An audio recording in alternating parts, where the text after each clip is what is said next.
back after a week off where I was dicking around. Happy birthday, too. Yep. Hey, thank you. Great The last time we were together, you guys finished your business in Flint's hometown of Dunmoreau, having become solid heroes in their eyes. People got some various improvements to their gear. Everybody leveled up to level 8. And then you headed off to the southeast into... And some dogs followed you out of the city. And just kind of continued to bark in the background. You headed toward the province of Windhold, where you were trying to investigate the kind of silence from the third member of the Whisper, this group that Will's father had been a member of, and Will's kind of mentor, or at least lately come mentor, Brashear, had educated William about this kind of non-political, people-focused trio that always watched things in the background and tried to manipulate the scene of the entire kingdom of Arconis, where you are currently, to make sure that the people were taken care of and no political power kind of played unfairly, or other worldly entities didn't go into or gain too much power. So the third member of this trio, one being Will's father, who Will is currently wielding the sword from, the second being Brashear, and the third being one Ariel D'Alesso, has kind of gone radio silent, and the last time Brashear had heard from her, she was investigating some kind of social disturbance in the province of Windhold, which is kind of a, tossed to the ends of the realm, rocky, craggy province, does some fishing, does a lot of slate quarrying, not a very happy place, but, the hardy people there survive, and usually it's the folks that are born there that continue to work in the same environment. You had trekked out to the southeast from Dunmoreau. You made it up through the sheared steppe, a series of craggy, almost razor-like, rough and young mountains, into a gray, bleary, and windy space. You made it to the gate between the Grimspire and Windhold regions, and you were given kind of a bizarre warning that there seemed to be something afoot in one of the nearby towns, that maybe they weren't so keen on magic users. There seemed to be... The guard was very disoriented and awake at 2 a.m. So as he was trying to explain that to you, you suddenly heard a kind of roar from the surrounding mountains. In the middle of his sentence, you just hear, and then a thud as a massive yeti landed to the left of your party, and you heard some other bodies crashing down on the far side of the gate that had been opened. And I know they hadn't opened it yet. He was still kind of discussing with you. And then one crashed down on the gate on the gatehouse to the right side of you all. So to that end, if no one has any questions, we are going to need to roll some initiative. Already. Wow. That's not background, or that's not battle music. There we go. I'm like, wow, when does it start? These are consistently awful initiative. Yeah, they are. I was asleep at the wheel. Wow. High rolls there. Oh my goodness. We're just enjoying the All right, scenery, and it's just beautiful and totally unexpected. Okay, so let me drop you guys in, because I don't think I've even shared the map yet, have I? No. Okay, so... Will... that is... Sorry, guys. Ooh, that's probably too loud, huh? That's number 6.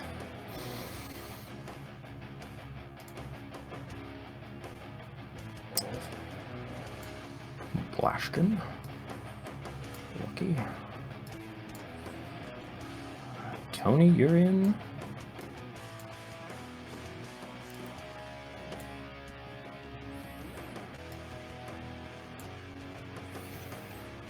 I guess. Around. 1, 2, 3, 4, 5 inches. Okay, so gonna. Where's the sharing button? This sounds so. There we go. Very exciting to folks just listening in.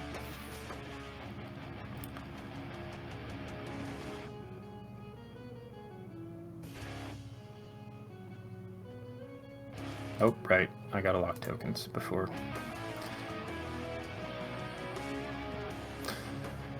Alright, is everybody on the map? Yup.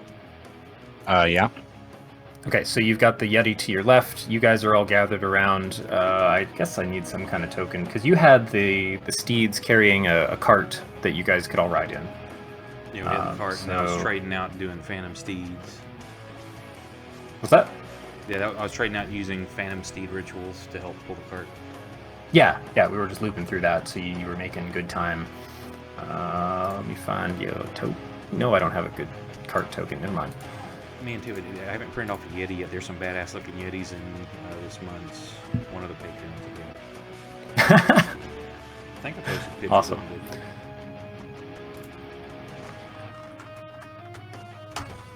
No cart.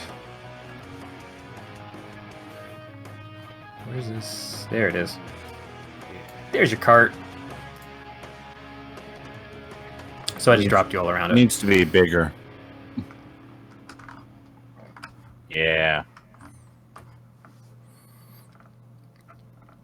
Okay, so that being the case, this one's gonna go first, which you don't. No. You just hear some noises over the other side of the fence Wilhelm scream.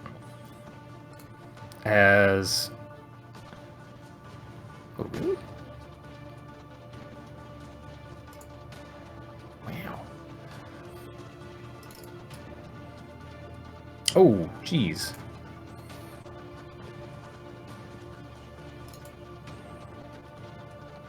Someone's getting crits behind the fence.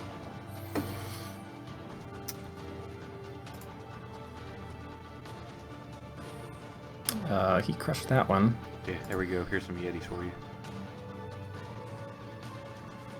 Too many windows to. Ooh! Ooh, I like the horns. And wow, I didn't know they carried axes. That one does. Just I mean, cool yeah. minions. What kind of lame Yetis are you playing with? Playing with the one on the Apparently, apparently, I haven't brought the right ones. My Yetis have the super shotgun. left My there. Yetis Super keep my soaker. water cold for up to 10 hours. Yeah, my Yetis use super soakers because in the frozen atmosphere like this, it hurts real bad when you get wet. My Yeti's a pretty good microphone. Nice. I got a blue Yeti. Actually, I'm using the blue snowball. My wife has the Yeti. I have the Yeti. I can tell. That being the case, it's your turn. Hi. Oh, shit. I'm not prepared. Will, you hear a lot of chaos going on the other side of the gate, and something you saw a body crash down onto the top of the guardhouse, which is up to your upper right.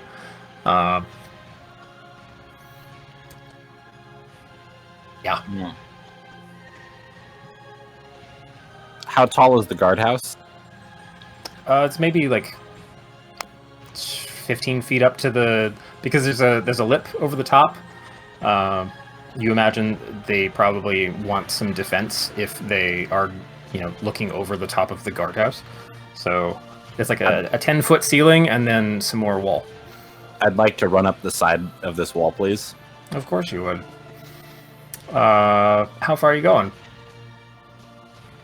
I guess to the top to see what's up there. So 25 feet up to the ledge? Yes. Not Alright. over the ledge yet. So on the ledge. Yes, like I'm basically because again I'm technically I guess I'm standing like sideways, so I guess I'm looking down. You're just you're gonna run right up to the lip, but you're gonna stay sideways. Just making sure I understand this, right? Yes. Okay. You don't have any additional view on anything else yet. But now you're 15 feet up in the air on the side of the wall. Man, that was oddly specific of you. Well, you did say you didn't come over the edge. Yeah, but I mean, can't I stand on it and look down and see what's going on? The wall to your left is the same height as you are. Oh. Alright, I go over the ledge. Okay, so you stand up on top of the ledge. Will's like, are you sure it's not 1 inch lower? Whoa, I didn't Listen, realize. I was Control. imagining it more like a box. Like if you were to stand on the side of a box, but you were on the edge and you look down, you would be basically just looking down on a flat wall. So you would see anything on it. You have to come over the edge of the box to see what's inside it. That's bullshit. Oh, there we go. That's why it's doing weird things. Mask mode. And that's there. Okay. Oh god, that's bad. Okay, let's just do this. Which means, sorry, I'm dying over here. Can you get a minute, Brandon? Can you make me an NPC and just create a new one and unlock it for me, please? Wait, what? In NPCs, can you create me one, just a new NPC, and unlock it so I can put all the stats in for this creature? For the spell. Oh, just like drag a new one? Just go in there and you should be able to unlock or right click, create new NPC, or add new, something like that. I don't have the GM Oh, side. sure. New. Unlocked. Boom. Do you see new in the NPCs? Just capital NEW? It shows uncategorized, but I don't see Um, anything. Or if need be, you can drag another creature of any kind and I'll change it. There's new. Okay, I see it. can you work with that? It's not unlocked. It's read only. Oh, let's see. Stop sharing, delete item, minimize. How do I... Gone now. It was published. And it says it's unlocked in the editor. Maybe for you, because I'm got read only.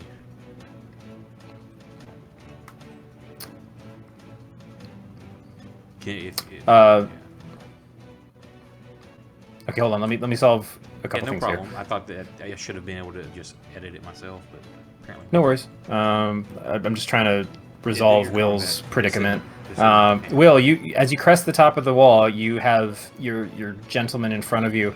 You can also see over the edge of the tower behind the gate. Those, him, and he's dead. Oh. I think he's the one that got landed on. He started to call out, and then just was a crunch. Oof. Guys, what's happening? It's a Yeti attack! It's a Squish! doom, viscera, etc.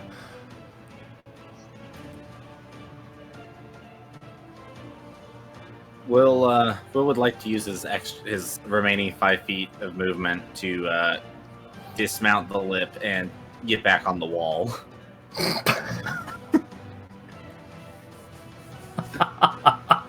Will performs the nope maneuver and drops 5 feet back down on the outside of the wall. And, All right. I'm gonna fire my bow at this guy. Go for it. I'm gonna use my bonus action to get my hunter's mark off. Will gets his hunter's mark off. And let me. Yes. Just like he's off flipping his chicken. And I need to remember to mark that I use the spell slot. Thank you. Longbow. Yeah, you guys should all. If anybody's missing spell slots, Hold up. Where's Reggie? they should be back. Reggie was helping with the horse team, wasn't he? Yeah. Reggie's my warhorse. Oh, right. You needed an actual. Okay, I got to drop a warhorse in. Dang it. Nice. And then I need to do my hunter's mark. Okay, so let me catch up in chat here. So Will is loosing multiple arrows, hitting both times on the large Yeti, doing significant damage. That's not bad. That's 31 damage in 2 attacks. Yeah. And just want to clarify something. Hang on. Longbow.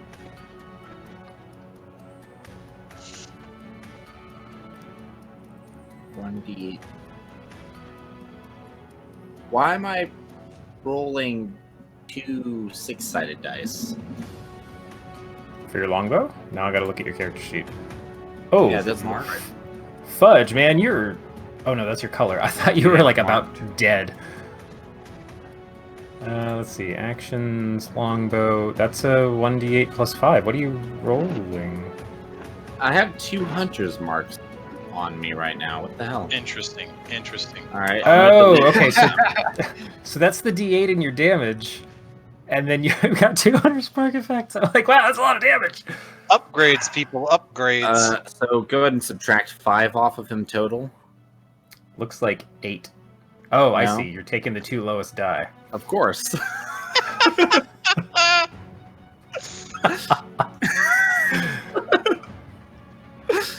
That's clever. I'll give it to you. Thank you. Anything less Monsieur. The confidence. He's just amazed by the amount of confidence I had. And then I gotta get my Colossus Slayer in there. Right on. And All last, lands. but certainly not least, I would like to use my super special move to pass to the next player. Super special move. So, you guys watch Will confidently like stride across the battlefield and up the wall as he is so wont to do anytime there's a wall around. Gets to the top, immediately turns around, just like shakes his head, his eyes are wide, he goes back down a couple steps and then like leans out sideways and fires 2 arrows straight into this Yeti off to your left. Both land hard.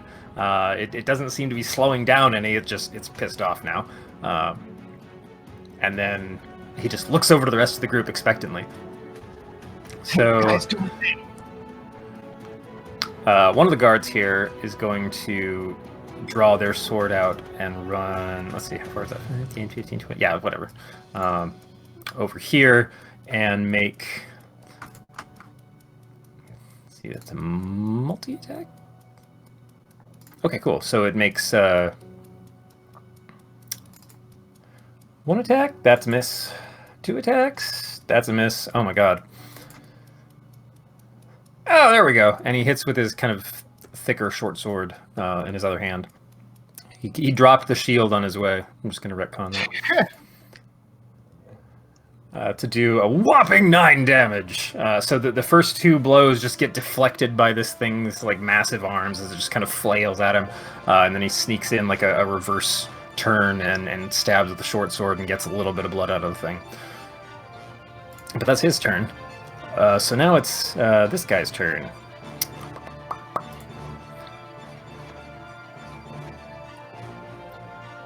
What does a 30-foot cone look like? Let's draw one.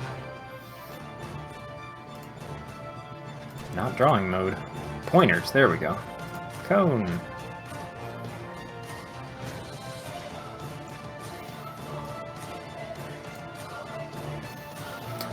Everyone but Will. Yay! Including Reginald. I gotta drop Reginald in here. Where is it?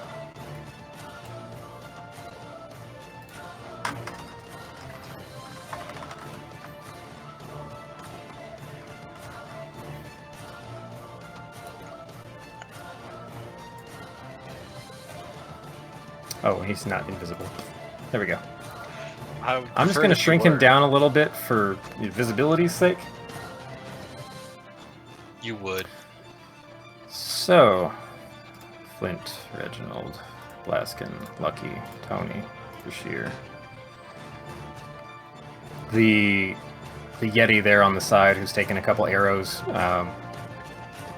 Take this deep inhale, like filling its chest, and you see the muscles ripple out a bit, and then leans forward and just releases this massive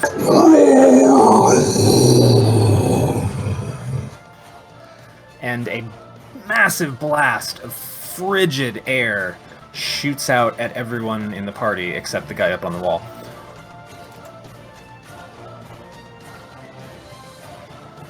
And that's a lot of dice. Let's see. Reginald fails, Blaskin fails, Brashear fails, Tony fails, Lucky fails. Wow, everybody failed. Did anybody roll a 1? I don't see No. it. Okay. Oh. Oh man, I almost had him.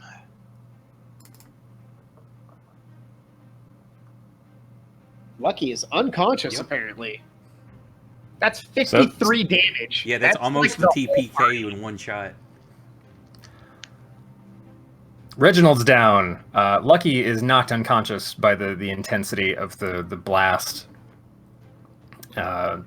Blaskin, Flint, Tony, Brashear are all buffeted by the intense, like, biting wind and take some serious wounds. Wait, Flint, why are you? Why does it show you as unconscious? Because he's unconscious? No, it just said it was heavy. It wasn't enough to... I'm showing he's conscious. He's got a red dot under his Yeah. icon. Oh, it's the... Sorry, it's to the bottom left. So that's his warhorse. That's I'm pretty sure it just disapparated. It's pew. Torag just kind of shakes his head as he... Like, come here, horsey.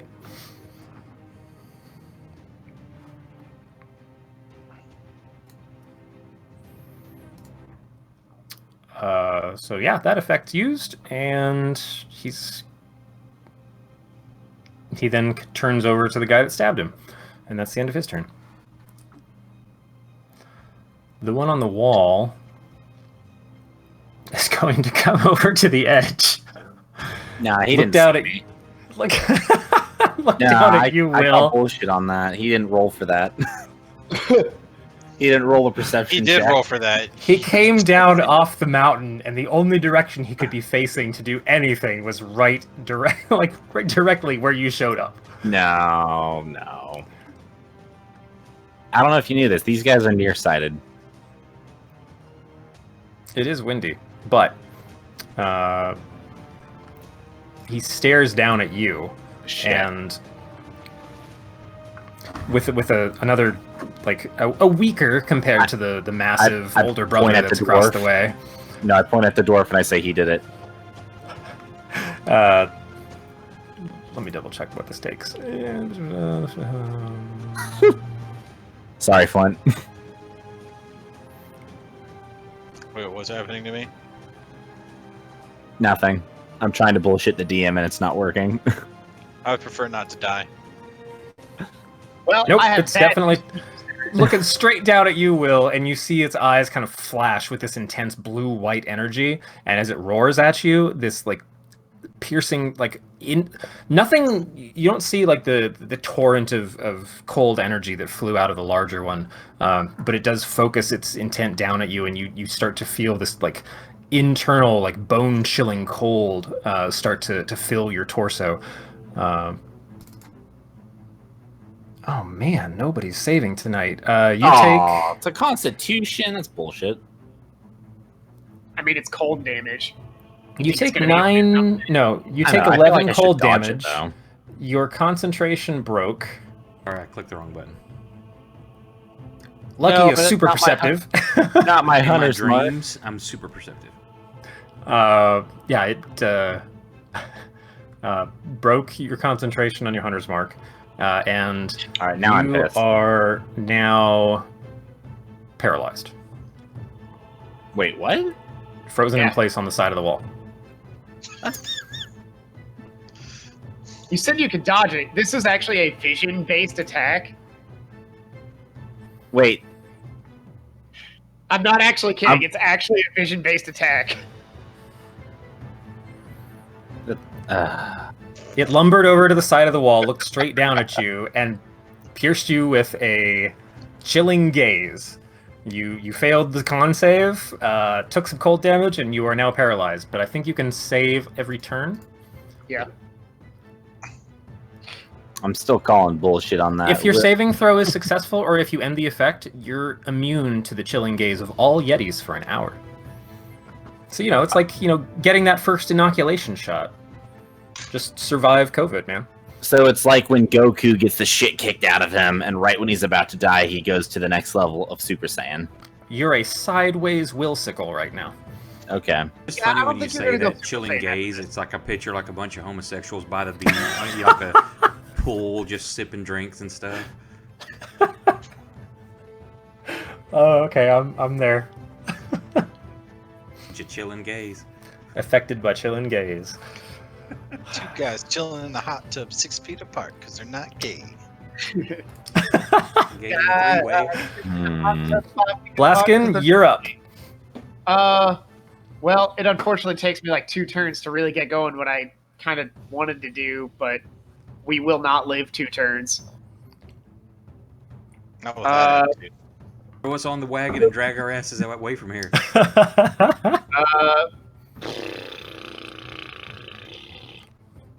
As soon as I cast Healing Spirit, everybody, like Flint at least, is going to move away.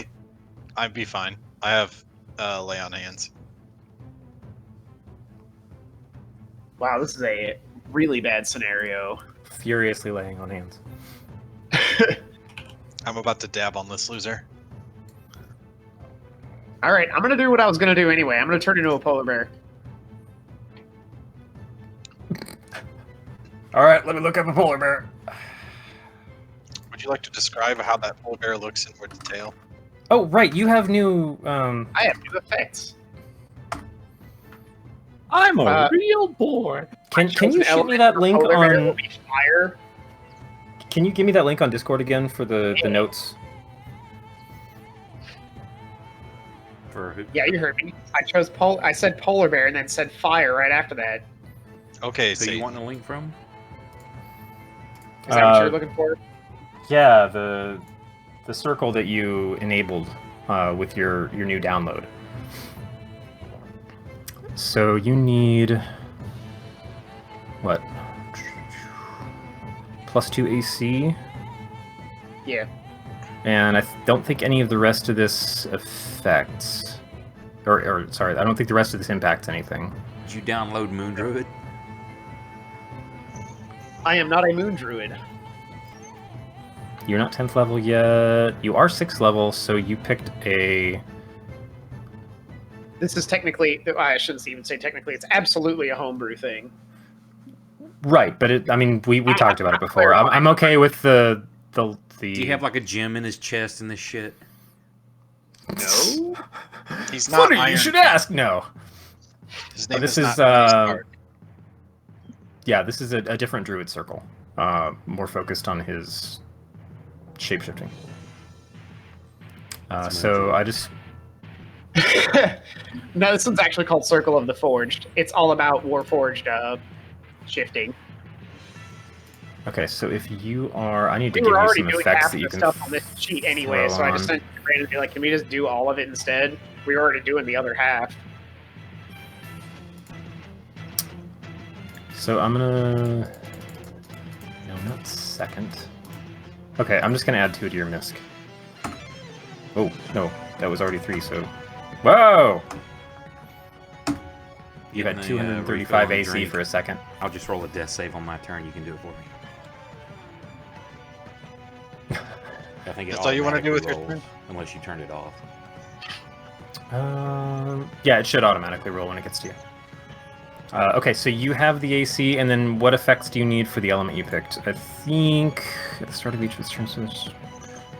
With fire, at the start of each of its turns for 1 minute, makes a con save against the druid spell save DC. On a failed save, it takes fire damage equal to my wisdom modifier. On a successful save, the fire goes out. If the target or creature within 5 feet, if the target or creature within 5 feet uses action to put out the flames, or if some other effect douses the flames. Okay, but that's after you hit, right? Yes. So you basically, this is acting like a smite, essentially. Yes, it's actually a little bit like a divine smite. Yeah. Okay. So I can actually Follow. hit and then decide if I want to do it. So if I hit a nat 20, I'm going to do what Garrett does and just say I smite. Okay, so that +2 AC, is that on the animal form or on Yes. your... Okay, so I need to find this polar bear I dropped into... Oh, I dragged it straight onto the map. Let me redo that.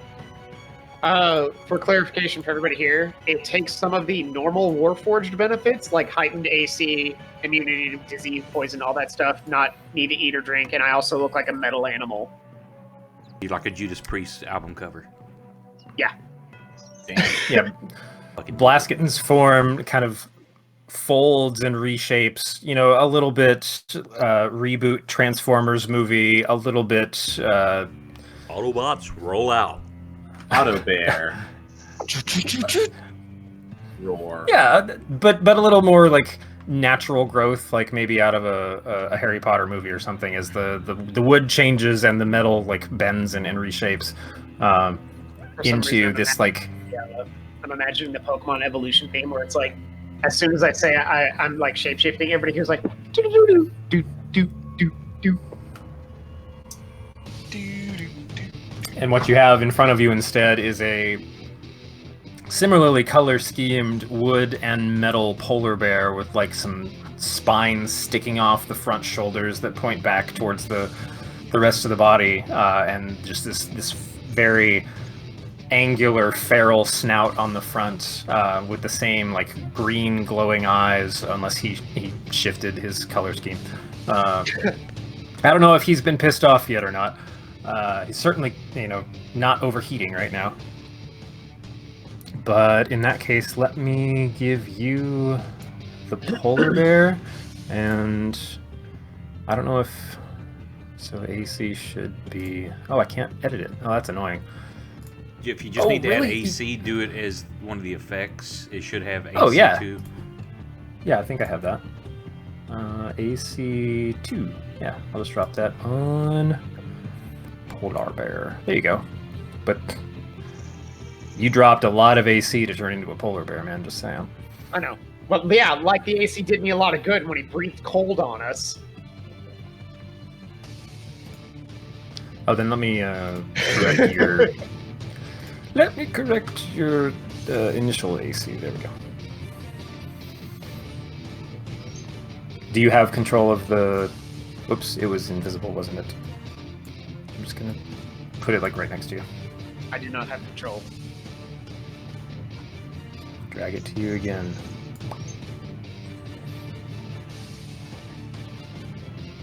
I do not have control. I'm dragging it to all of the character sheets you have. In the upper left corner, drag to the upper left. Yeah, that was the first thing I did. Oh, maybe I should drag the shield. Oh, I have control of a polar bear, Yay! not the one on the screen. That's but you need to, because you need to put it in a combat tracker, then combat tracker to map. That's what I did. Okay. Oh, I know. Okay, forget that one. Let me drag the one from the map to your icon. Close the other window. It is. Did that do something? No. All right, why isn't this working this time? That's how I... Now it's like in... It's... You change it to a friendly, maybe that will.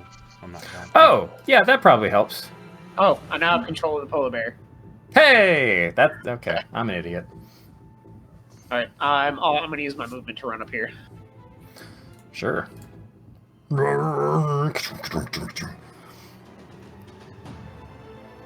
unfortunately, that's going to be my turn. Oh, because you took an action to shift? Yeah. Yeah, as cool as this circle is, it does not. It's not like Moon Druids where they get wild shape as a bonus action, which would be a super ultra tier for me right now. Gotcha. All right. I wish it was a bonus action because then I could cast Guardian of Nature and Wild Shape and move. Let's see. This veteran back in the back.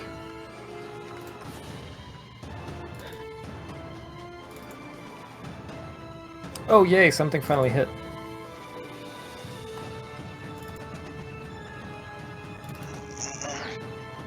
So, some damage happening in the background. Oh, God!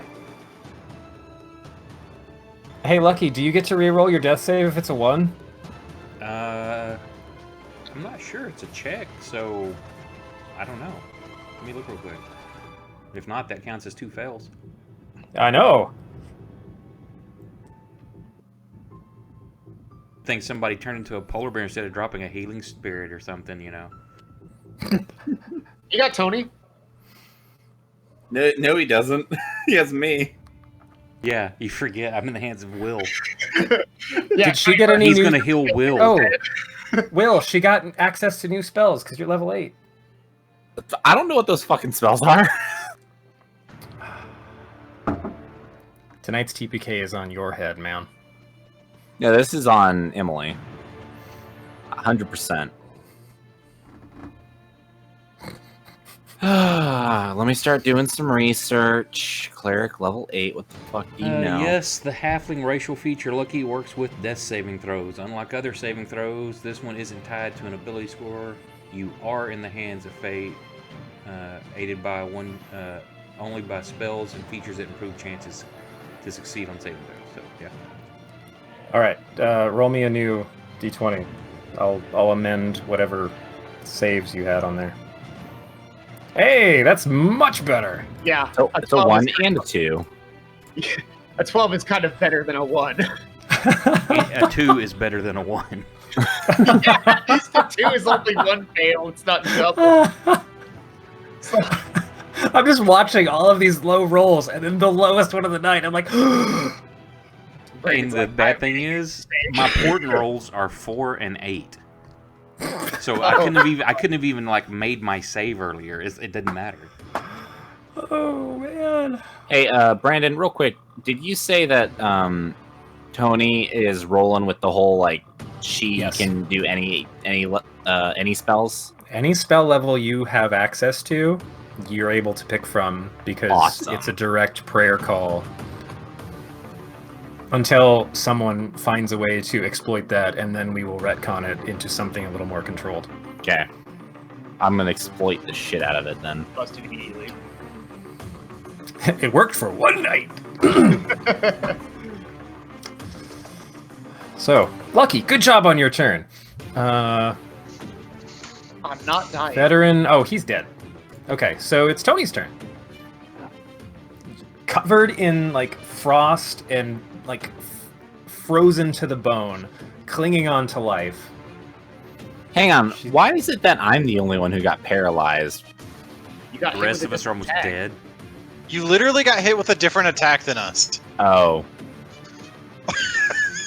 Right. Hey, why couldn't you hit the rest of the party with that cone attack as well? Yeah. What? It was like he wasn't in the middle of it. Control. Yeah, you happened to be by being on the side of the wall. You were just outside of that cone, man. I mean, Oh. I mean, even That makes sense. if we got hit with a second one of those cones, I would have left and started a new character. Like, I'd just been like, let's reroll characters, because if our whole party got hit with a second one of those cones, we're literally all dead. Hmm. Yeah. So, someone who's played a healer before, what would Tony know how to do to heal? Either Does she spread have some access to mass cure wound? mass cure wounds. I see mass healing word. Let me Or keep maybe looking. If it's it was like 3d8, something like that. It's not big, but it gets everybody in a 60-foot radius. Okay, mass healing word. As you call out restoration, up to 6 creatures of your choice you can see within range regain hit points equal to 1d4 plus your spellcasting ability No, modifier. that's the little one. Yeah, don't. Mass use that. Cure Wounds is level 5. Yeah. Needs one more She does level. not have that yet. Okay. I Um, can remember what level it is. So at level 4, she has banishment. I banish death from him. Now, if you do just the level 1, just to get... Am I the only one down? Yeah. If you do the level 1, And just a D4 and his healing, horse. healing word, that's a My bonus horse is spell. just gone. So you could do That's a that bonus. and then cast a cantrip for an attack or something and move. But you could get me on my feet and then spread out. Also, if you cast Cure Wounds at level 4, you get to roll 4d8. But a healing word is a bonus action, and does immediately resolve the death saves that Lucky's going through. Okay, so healing word. So Tony knows healing word will get Lucky up. Yeah, that's all you need to do is get me on my feet. You don't have to worry about trying to put me at full health. Just get me alive. Bitchin'. Conscious. All right, then that is what Tony will do. And you're allowed to cast that at whatever level you want. As a bonus Personally, action, I would if not blow a higher level spell on that. Let's see. She's got 4 level 1s, 3 2s, and 3s, and 2 4s. Simply, unless you're playing a life cleric, that you got some extra umph behind your healing spells. she is a life cleric. Is Yeah, she is. Is she I don't level know. enough to have like the max stuff going in yet? Let me look. I don't Shoot. think so. Cleric. You know what's funny is I think even if she was here, we would be doing the same thing. Yep. Excellent, yes. I Excellent. say my Friday night game I play cleric with. It's a arcane cleric, so I've got different skills. So she doesn't get Supreme Healing until 17th level. Blessed Healer at 6th level. She also heals herself. Same amount or half? When you cast a spell at 1st level or higher that restores hit points to a creature, you regain hit points equal to 2 plus the spell's level. She also has Disciple of Life, which will give you extra health back, And that's what, +2? plus the spell's level. Oh man, I don't think that's even... Is that coded into her effects? Probably That not. might not be. Probably not. Thanks, Fantasy Crowns. Good thing they're not sponsoring us. Okay, so that means, let's see, whenever you use a spell, the creature regains additional hit points equal to 2 plus the spell's level. So whatever you cast, Oh, there's she 2 can also- additional hit points. What's up? She can also just hit Channel Divinity to preserve life. As an action, you present your holy symbol and evoke healing energy that can restore a number of hit points equal to 5 times your cleric level. Oh my god! Creatures within 30 feet of you and divide those hit points among them. This feature can restore a creature to no more than half of its hit point maximum. But she's got a 40 hit point pool right now. What kind of racist shit is this? Would you like to I'm elaborate? It explicitly says it can't be used on a construct. You know what's funny is I had stuff ready to throw at you, but you weren't there that night. There were effects that did not affect constructs from the mind flayers. I listened to it, yeah. I listened to So- it. And they were like, everyone but So Blast here is comes off. the balance, dude. Cries at not being actually alive. So what's Tony feeling? What So Hang okay, on.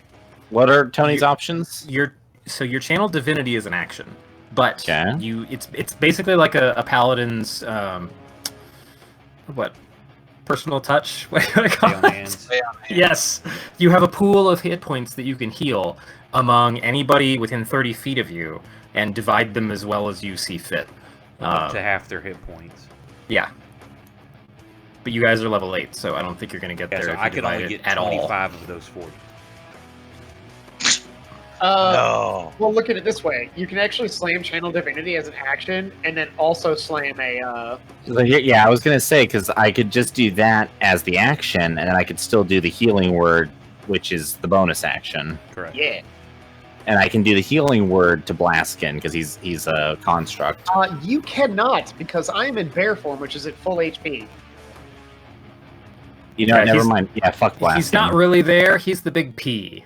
What I always do on my, take him, change him, his friendly to like the next. Just click it by one, and then you can make him invisible.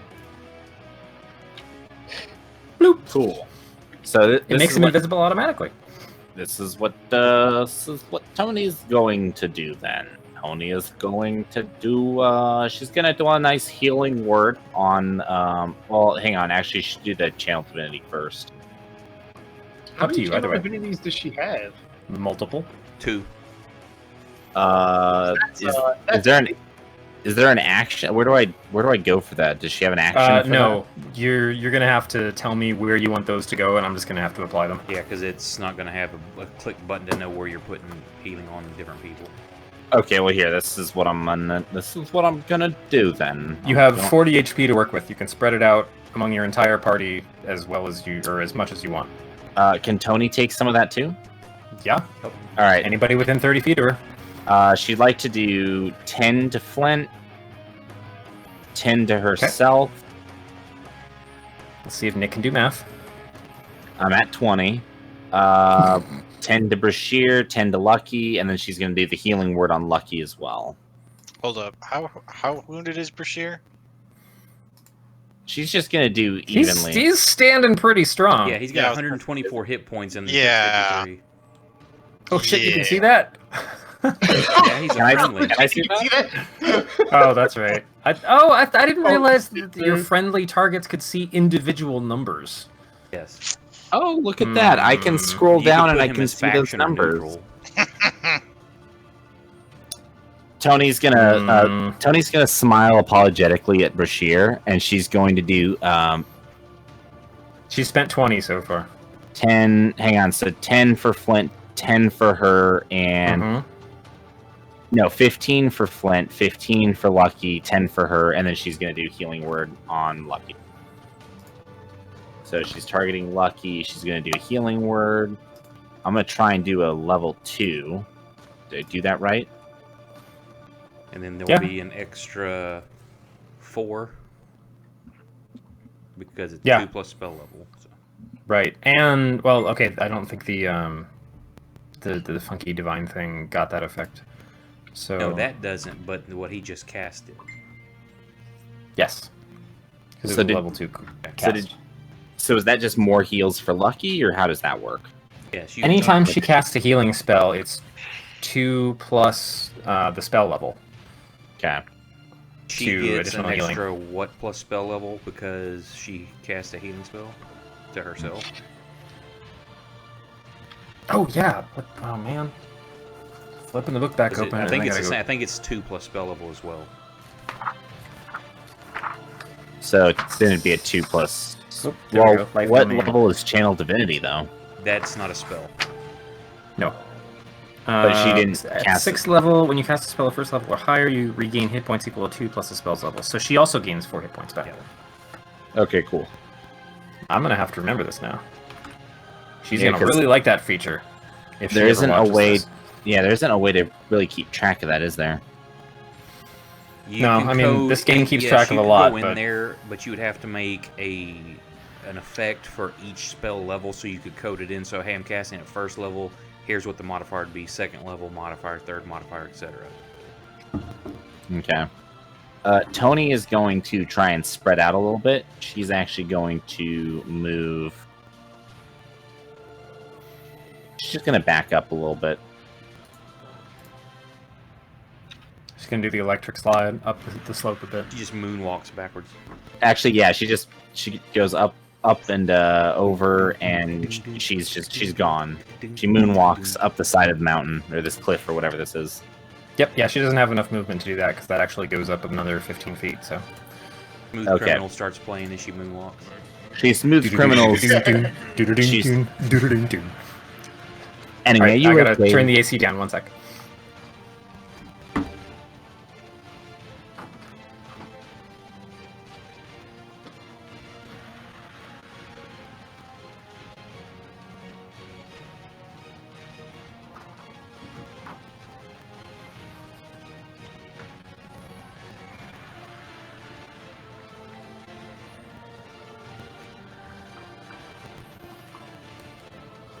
Alright, I'm back. Excellent. Flint, it's your turn. Would you like to guess what's going to happen now?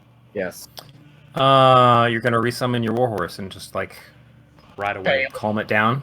I'm going to And close haul the ass bunk away. since cap. He just jumps on it. He's like, I'm done. Peace. Deuces. Are you attacking the guards? No. Oh. I just figured, standing within cone range again is kind of a bad idea, if you know what I'm saying. No Are you me. picking up what I'm putting down? Not me. Are you smelling what I'm stepping in? No me, Bryg. I wish we could ignore the smell of what you're stepping in. It's too windy up here. I can't smell anything except the blood in the air. It's all frozen though. Yeah, it's hard to smell that too. I have to sniff it real hard, like right up my nose. Wow, that got weird. Okay, go.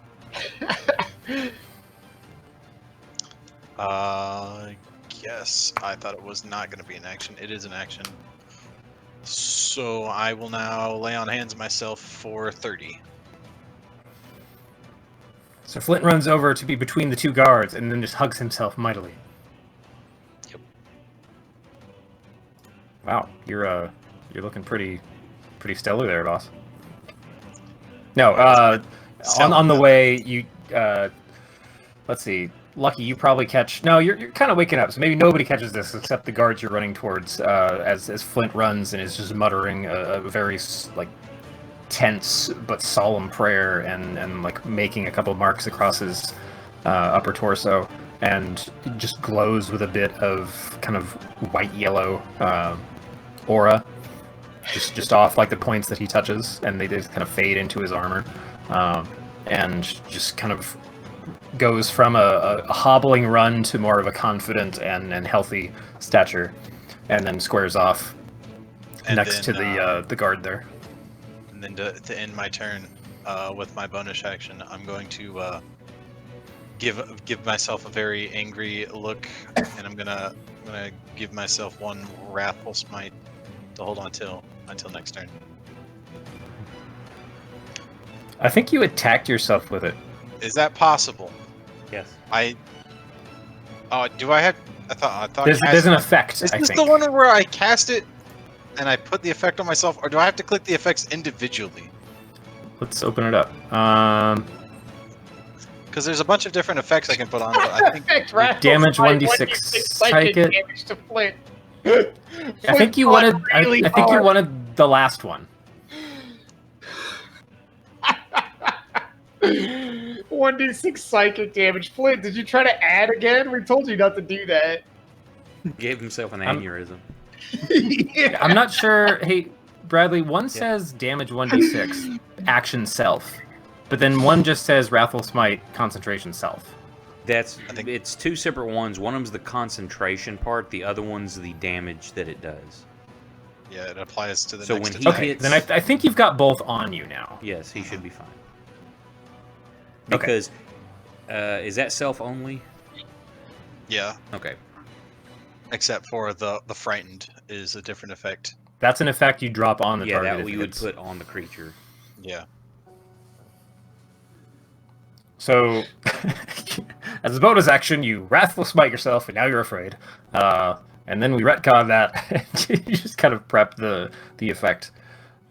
There's kind of energy that kind of pulses out of your fists as you're gripping your maul.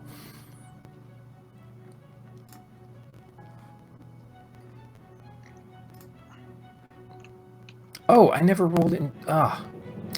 Brashear probably would have run earlier, or not run, gone earlier if he actually had an initiative roll, huh? Because he's after Flint, who rolled a 1. Tragic. Also, Apples doesn't have an initiative roll. Oh, he's supposed to go on Lucky's turn, but Lucky was Asleep. totally out of No, it. it's fine. He's staying up in the air, out of harm's way. For the moment. Got it. So let's look at. Actually, he's gonna dive bomb the Yeti 8 to give assistance to whoever attacks it next. Okay. Are you able to drop that on? polar bears don't have resistance to cold damage? What silliness is that? I know that Fifth doesn't really deal a lot with weaknesses and resistances as much. I know, I was expecting the Yeti to take like massive fire damage whenever you line it up, but I don't know what's going to happen there. Okay, so... Let's see. Yeah, Brashear, where he's at. Let me find his character sheet, because I didn't have the player characters open. There we go. Let's see, actions. He's got... What's the best one?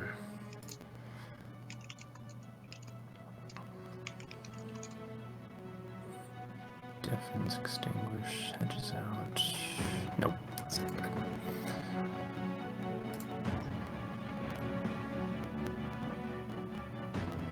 Yeah. Seems to be best option. That is, ooh, and a bonus action. Cool. So he's going to do the same thing he always does, apparently. Looses a Scorching Ray towards the Yeti up on the cliff here. So let's target... Nope, that's Flint. The Flint, let's not. No, apparently I'm making Flint target things. Let's undo that. There's Brashear. Alright, so then Scorching Ray is going to be 3 rolls? Yeah, 3 rays. Okay, so let me open it up.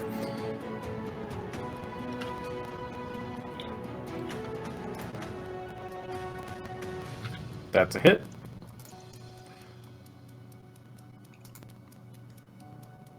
That's a miss. Oh man. What is it with rolling over 10 tonight? Listen, borderline impossible.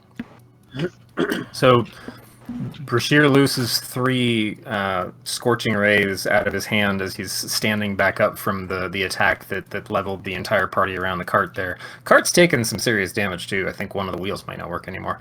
But turns back around, rallying a bit, looses 3 bolts. 1 hits square in the center of the Yeti. The other 2 just kind of fly wide around in the wind that's coming through the Howling Pass here. As a bonus action, he's going to use his second wind for, let's see, 1d10 plus level. So, woohoo! More hit points back. And move, let's see, where'd it go? Let's go 1, 2, 3, 4. Let's go here. And that'll be his turn. So that was at the end of the cycle, which means we come back around to the top.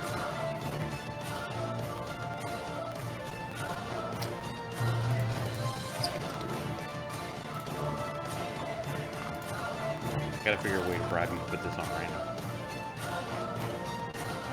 What? I gotta figure a way to bribe you to put this on random instead of each turn.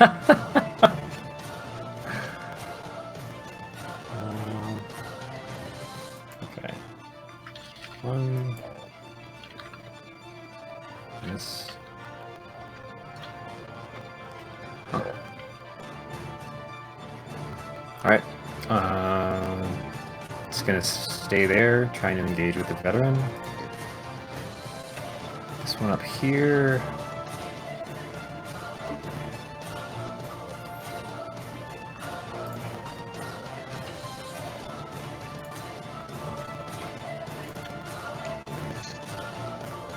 It's a hit. Oh, that's a lot of damage. Okay. Oh, I guess you have to clear, but that makes sense. Okay. This one. Where did he do last time? Just sitting at the gate. How did I think I just didn't move him. I don't know. But he's going to come around his comrade here Or yeah, I don't know what happened, honestly, guys. So we have a miss. Holy cow, guys. You are the worst guards ever. Well, that was his turn. Wow. I'm just now looking at the combat tracker. Everyone's initiative is under 10. Yes. That's Well, one thing 10 I and don't under. like about the Sorry. static is it just stays that way. I hadn't paid attention to that specific column. He's going to use his bonus action to awaken his blade. So let's drop that. Oops. Whoa. Script error. I guess I dropped it in the wrong place. There we go. Let me make sure I've got the notes right on that. It's supposed to assist. Oh, and then I use the other blade. That's right. Okay. So then he's going to move here with a 10-foot reach. And gets how many attacks? Let me double check. It's more than one. Extra, right? Yeah, so he gets 2 attacks. No, 3 attacks, sorry. So, targeted correct, go back to actions, use this guy, so... First one's critical. You take that. Oh, Was he packing Wow. anything towards? finally something rolls high, holy crap. Second attack, also a hit. Carving into it, and third attack, also a hit. Doing some serious gut damage to this thing. So this long, scaled, dripping green blade is just a flurry of blows straight into the torso of this thing, sliding by some flailing, massive muscular arms.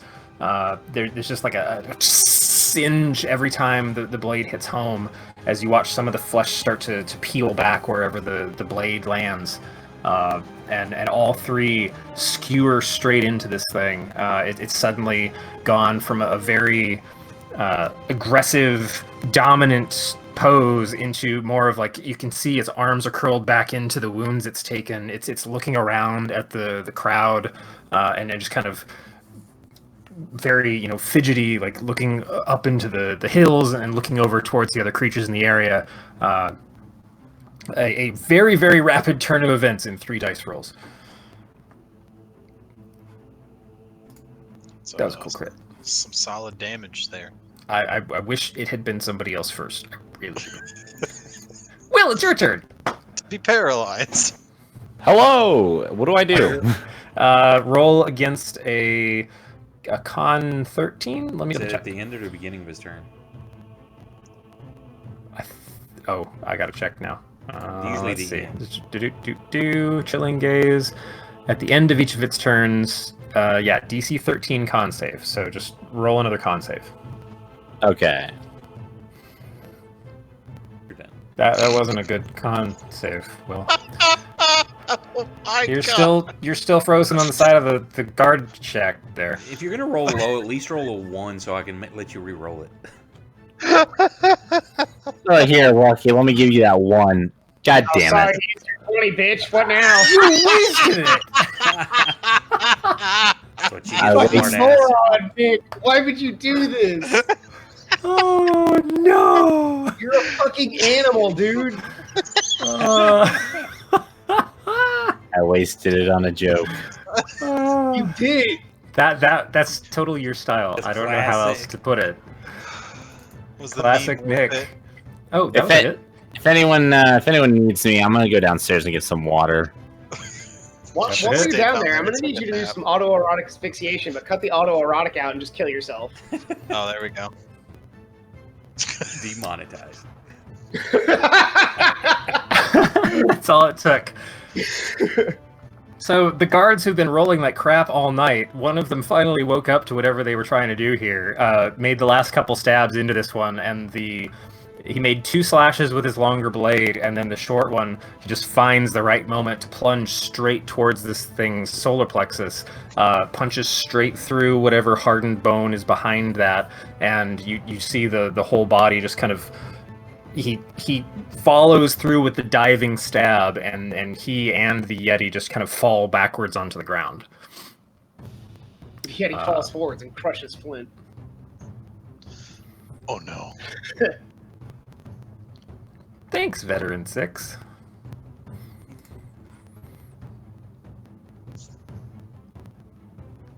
Oh, so you would be glad to know that since it's dead, it did not recharge its cold breath. Well, that's great. It tried to roll for it. It didn't happen. I can't help but notice there's another creature on this map, also named Abominable Yeti. You don't see that yet. You didn't roll perception high enough. Only Will's seen that so far. He immediately turned around and decided to go somewhere else, but then froze in place. So... Yeti 15. I guess it should be noted that for some reason all the veterans on here are also our enemies. Whoops. I mean, they were pretty suspicious of you. Killing off the Yetis, all the veterans are like, what the fuck are those guys doing here? Not letting me shoot the kid. I can't leave combat. What the fuck? We'd like You to must take a gather long your rest. party before venturing You can't- forth. I was gonna say, we need to take a long rest. You can't sleep when enemies are nearby. There's a creeper right outside the house. Okay, where am I? Let's see. Coffee's good. Yeti 15 just kind of dances up on the roof, apparently, because I don't know how to scroll the map. He can dance if you want to. We can leave our pants. Control and scroll. Ooh.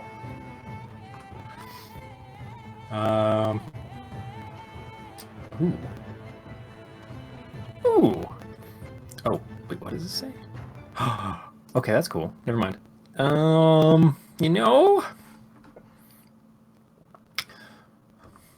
he's targeting Will.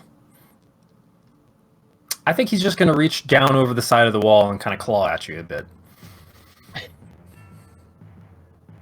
So that's 1 attack for a hit. Did I just hear that he has a multi-attack? Uh-huh. Just FYI, I have a +2 to my AC. So Although he- FYI, he has advantage on his attack because he's paralyzed. yeah, so with advantage, he rolled a 20. Does Okay. that beat your AC +2? That beats my 19, yes. No, wait, you're only at 19? I thought you had... Oh, yes, okay. Mhm. Wait, why does your AC say 17? I think he's talking about when he's getting multi-attacked. He has a bonus. Yeah, my armor is a 5, and I get my 2 bonus. Okay, and is that with your new armor? 17's with the +1? All Yeah, right, it's hang on. worn. Let Okay. me look. No, that Let me makes look. sense. Bonus +1, AC base 14. Yeah, that makes sense. Mm-hmm. Dex bonus is max of 2. So yeah, you're Mhm. at 17 base, and then you had a +2 for your effect. So yeah, he would still beat you by 1. He would. So that's another 8 damage. He's rolling really low on the damage dice. You know, he doesn't happen to unparalyze me himself, does he? Mm-mm. Damn it. No, he's just like beating the tar out of you, like bludgeoning you. As you stay there stuck to the wall. I wonder if there would be a con save for you to maintain like attachment to a surface with your boots, but I'm just gonna let you stay there. It's fine. He's frozen there. The slippers of spider climbing. He's having fun up there. He's just gonna wait there to do it again next turn. Blaskin, you're up as Polar Bear. I'm gonna rush the one attacking Will. So that's 15 feet up. He's on top of a building. I don't think I can jump that. But you might be able to climb it. Or you could just like tackle, like jump and like tackle Will, because I'm only like 10 feet I was above gonna the say, ground. can I Don't run actually like around. just reach up and grab him by the feet and pull him down? Then Sure. if I can't, if I don't think there's you anything I break can his attack legs this because his spider flippers just will not give. Yeah, I'm just like yanking I on actually- his feet. He I does like- tear his feet off. I was gonna say I rip off a chunk of wall. Yeah, Even take better. part of the wall with it. Blaskin, roll me a strength check as the polar bear. Nice. An actual roll a polar bear might be good at. Oh hell yeah, it's got 20 strength. I don't have the polar bear page actually. Didn't You that give show it up to when me. I? You gave me control of the polar Yeah, if you bear, double- but then it you told should me to open take up. the page and never gave it back to me. Yeah, I can open it. Just click the shield on polar bear Just in the double tracker. click the big P on the map. Double click the big P. Oh, okay, there we go. All right, strength check for Will. I use a portent dice and make that a 4. No, not really, not really. Lucky's a rogue agent. Not really. We all look at Lucky. Lucky shrugs his shoulders like, "Cause fuck him." As he eats some sausage. No. Okay, with that roll, yeah, you. So I'm gonna put you here. You lumber across with the one Yeti dead on the left. Kind of scrabble up the wall just a little bit, enough to reach a big, muscly polar bear arm full of claws up. You just grab Will by the torso and pull straight down as you just let your body drop, and like two like tiles out of the stone wall just rip off, attached to his boots. As you pull him crashing down to the ground, now safely out of the reach of the creature up on the roof. I did it. Congrats. Any bonus actions you want to do, Mister? I'm a polar bear. I ain't got no bonus actions. Go just eat a seal or something. Yeah. Cool. There aren't any around here. Okay. Aw. Lucky. Okay, the one's dead, so my plan's done there. I don't see anything but the one on the wall, correct? Right. Will was the only one that caught anything over the wall right now. You can definitely hear some stuff happening and some roars and different things beyond the gate. So you have a good sense that wasn't the only one. Okay, but so yeah, I hear visibility roaring, I just don't wise, see it, correct? yes. The wall's about 10 feet high. And then the guard tower here is just a little bit higher than that, with the upper kind of fencing or whatever you want to call it. The part of the gateway there, is it closed or open? It hadn't been opened yet, Okay, so it's still. I can't move to even see back there. So I'll just throw a firebolt at this dude. I'll do the cool thing I was gonna do. That's a hit. Oh, it took fire damage. That's good to know. Do you I want to move 15 foot back. get more than one firebolt at this level? No, I get one bolt, but it gets extra damage. Oh, okay. That's why I roll. So yeah, dice, you right? definitely like kind of catch it on fire. Like some of the fur definitely singes across its upper left shoulder and part of its face and scalp. But I need to apply an effect due to what's it called? Fear of fire. So it has a disadvantage on attack rolls and ability checks until the end of its next turn. Now that Will has been pulled out of harm's way. Apples gonna flies up dive to the bomb. roof. He's just gonna do the help action dive bomb. Okay, so he's a fair amount of distance above the Yeti by the time he's done. doing the flyby attack down back up. Can you move me down 15 also? Yeah. Thanks. And I'm done.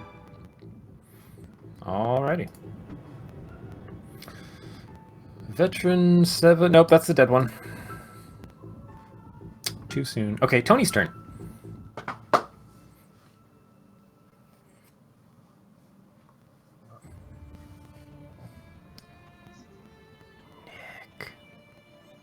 he back? He said something about going downstairs. Get in the water or something.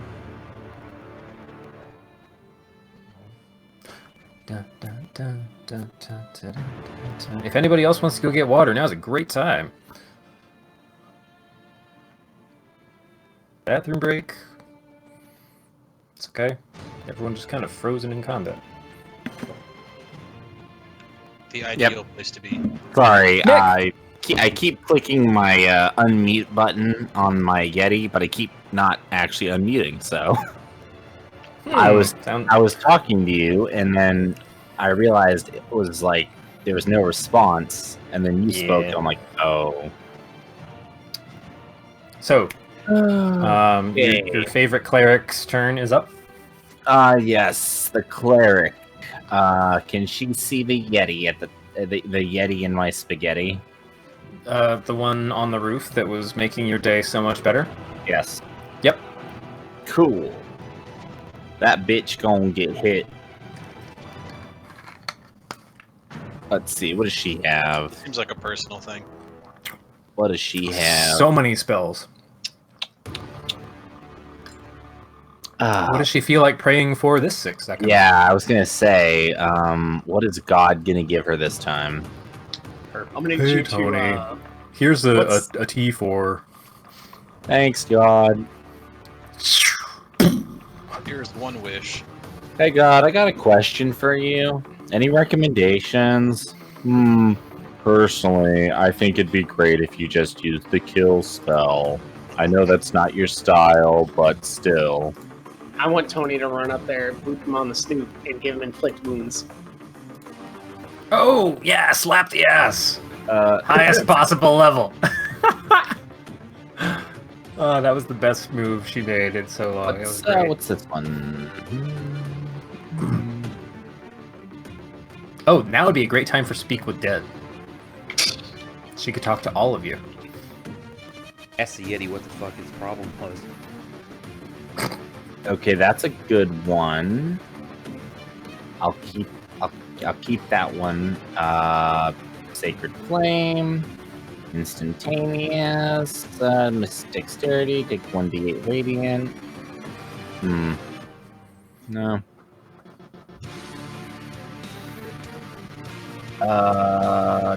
Ooh, Inflict Wounds. That's Touch. That's why you gotta boot him on the snoot. Shield of Faith. You know what?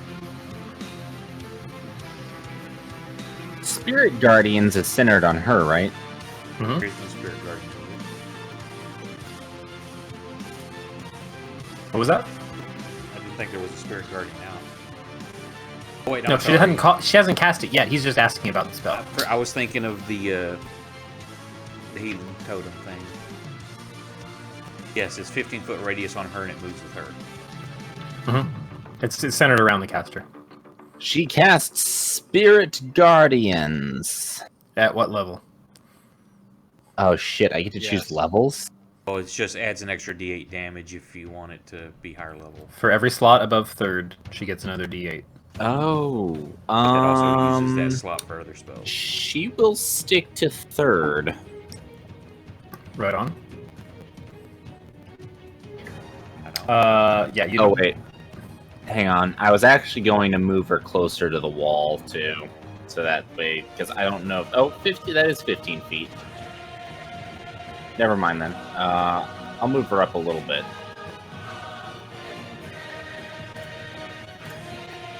Okay, but it's still saved. Which Half. means... Okay. No. Yeah, half, right? Yes, but that would only happen on its turn. Oh. It starts its turn. If it starts its turn. Oh, well, when the creature enters the area for the first time. So, if the area enters the creature instead... No, it's. I've looked it up. Sage Advice. There's a few spells like that you have to wait till the next turn before it really affects. It doesn't do it on cast. Okay, well, I tell you what, if that 12 damage, or if that 6 damage actually impact or matters to something before its turn comes around, we'll do a little bit of math. Because I was gonna, yeah. Because I mean, you could just take it off now, and if you just wanted, just give it 6 back. You want to roll higher. I do want to roll higher. I won't lie. I think we all want to roll higher this session. Okay, so she's got that. She's got that roiling around. What does her spirit She- guardian aura look like? She gets to choose. Every time. Oh shit. Hang on, let me read this real quick. They're sprites. They're imagery. But I just want you to give me a little bit of flavor here, because it's her style. Lollipops and rainbows. You know what? She's really inspired by the metal polar bear, so it's penguins. Very Awesome. Man, there's a lot of winter imagery in this battle. Very spooky. Any winter polar imagery. bears, penguins, holy shit, it just doesn't stop. I've seen this movie. Yes. Now all we're missing is a compass. I don't really have anything to do here because You're I not assume wintry enough. there's just I can't really jump up to that Yeti exactly. And I'm assuming You have also heard the commotion happening on the other side of the gate. I mean, I'm going last, so I don't know if these guys really want me opening this gate. Seems like a bad time. I mean, you've got other stuff. Do you want to roll an Right, insight want check it. real fast? Sure. I'll have some modifiers behind it, but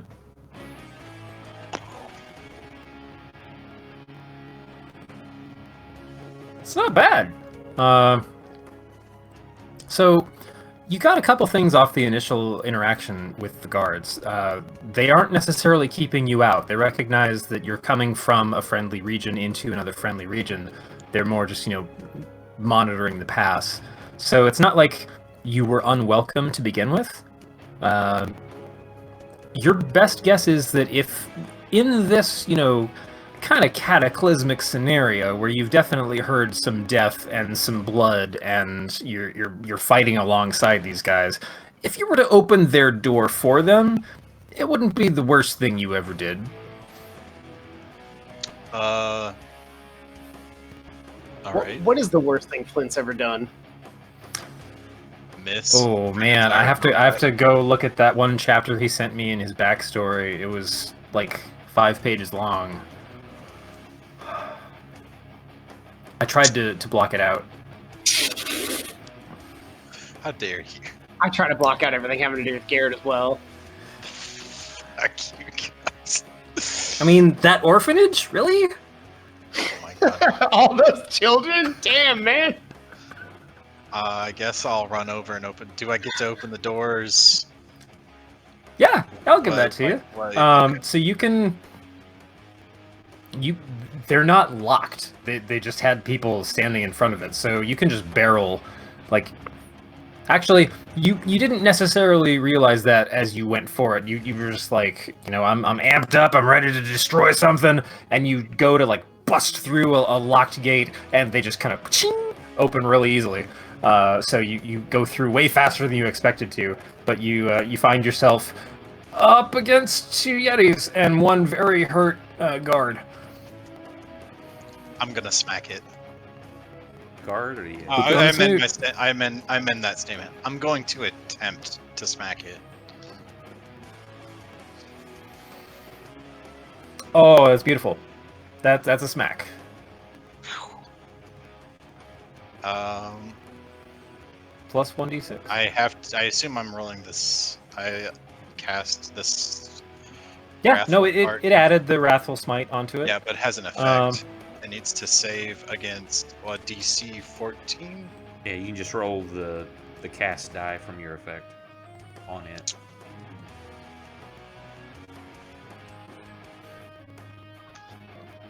Okay, It just so rolled the whole attack again. No, it's okay. It failed the save. Right. So don't roll any additional damage. But what's the effect of the? It's It is afraid of you. fright. Yeah. Okay, so hold on. Let me give it the frightened effect. Oh, that's just a default one. Okay, cool. It should be on his character sheet. He can just drag it to it.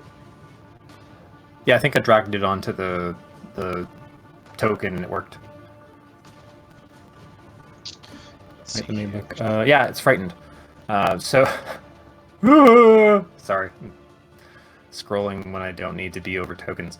Yeah, so you smash through the gates just almost faster than you expected to, and as you pick yourself back up and rebalance, and you see this massive, angry mountain gorilla that's been terrorizing. Like there's one pulped guard over to your right, under its feet, and another one ahead of you that is just like bleeding out of several wounds and trying to pick its weapon back up.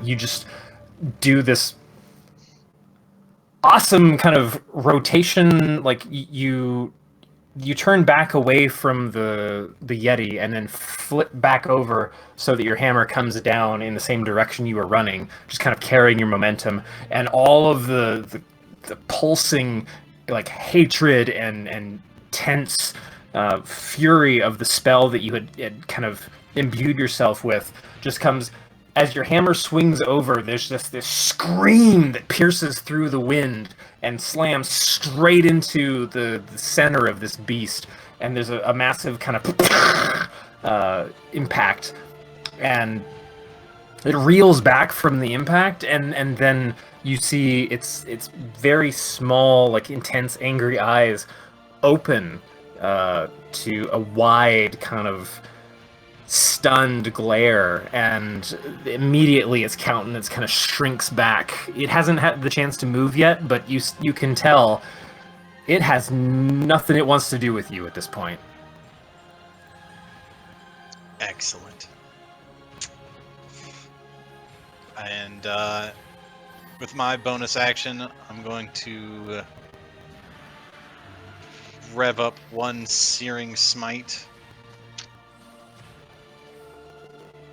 He's just racking one up after the other, man. It's just. I don't remember. Is this the one I cast on myself? It adds the dice. This is the one that adds the dice. I There you assume go. now if I hit cast, it's just going to do a regular attack for me. Just like when I did it with the Wrathful Smite for some Exactly, reason. it's going to do the save.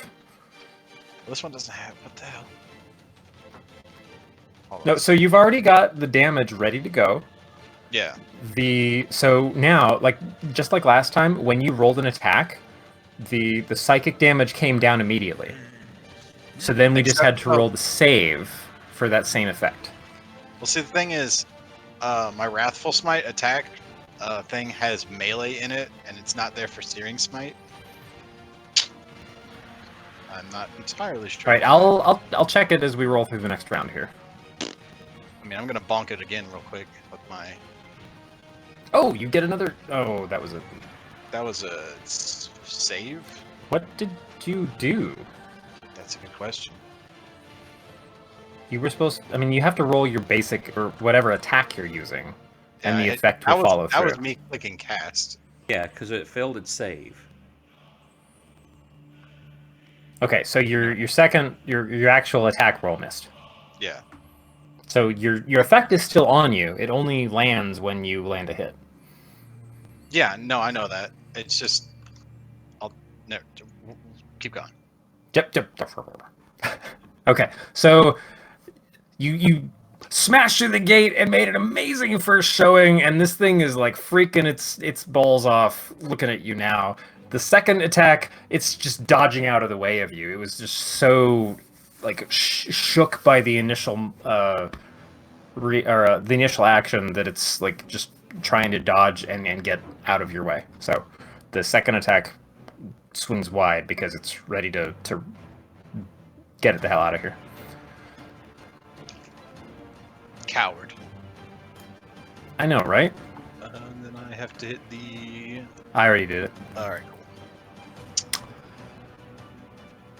The smaller one, who is not afraid of you, is going to continue beating on the guard that you have come right up next to.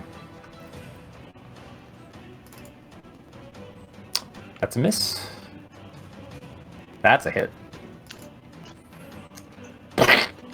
So the guard, kind of swaying on his feet, does manage to keep his wits about him and dodges the first swing, and as he does, he leans to the left, and the second fist you watch kind of in slow motion since you're right next to him, as the other fist is coming around directly into his skull region, and like 3 taloned fingers of this Yeti's fist just punch straight through his skull and carry him straight to the ground, and he is just dead without a word in one motion. You hate to see it. And then he moves around the body he just killed to flank you with the larger Yeti.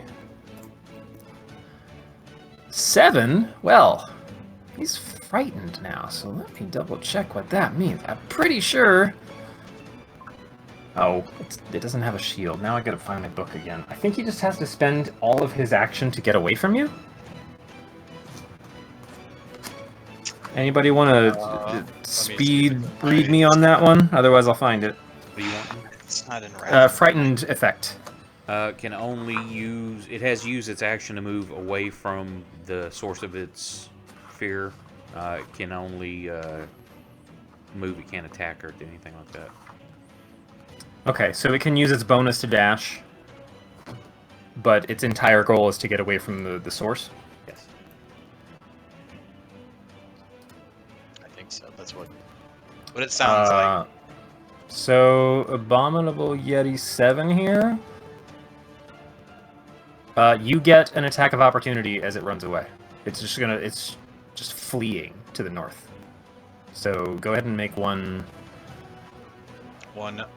Your dead veteran buddy here doesn't get an attack of opportunity, but you do.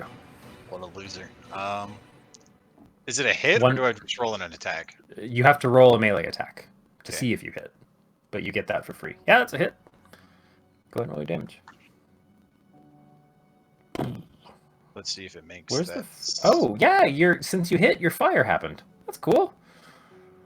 And then... That was, which smite? Searing Smite? Does it have an effect on it?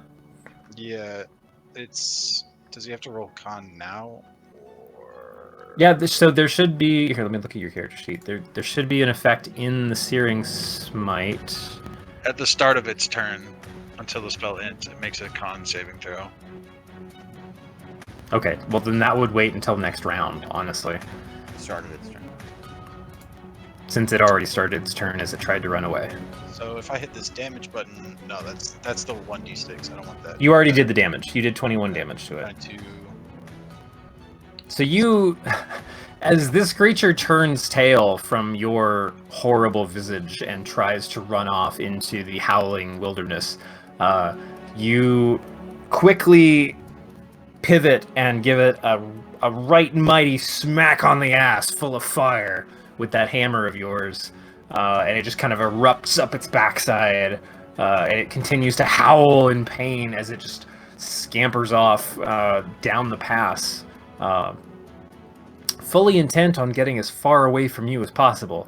So, it's gone. It's, let's see, movement, yeah, it's 80 feet off and climbing one of the cliff walls. Well, shit.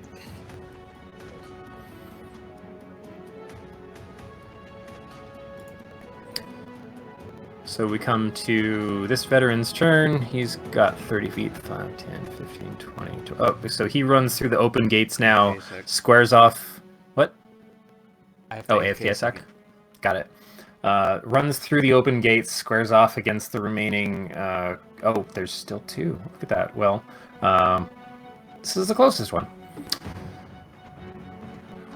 Target this one. Attack with his longsword. Ooh, that's a hit. For some damage. Swing again. That's a crit for some damage. Now they're finally showing up, and then his short sword attack. Also a hit. For 1 damage. Roll better, dude. Okay. That's his turn. Brashear. Brashear's trying to think if he has some abilities that might help. Let's see. Looking across the group. He's going to sprint over to Will. 5, 10, 15. Run around the polar bear and give... Really? He has... Oh, he can burn level 2 to do it. Okay. Oh, that's Will. Crap. Now I don't know if he was going to do this in the first place. Shoot, no, he didn't have something that could... No, never mind. I had the wrong character sheet up. Professional operation we have going here, Internet. This is how you know. We are the professionals.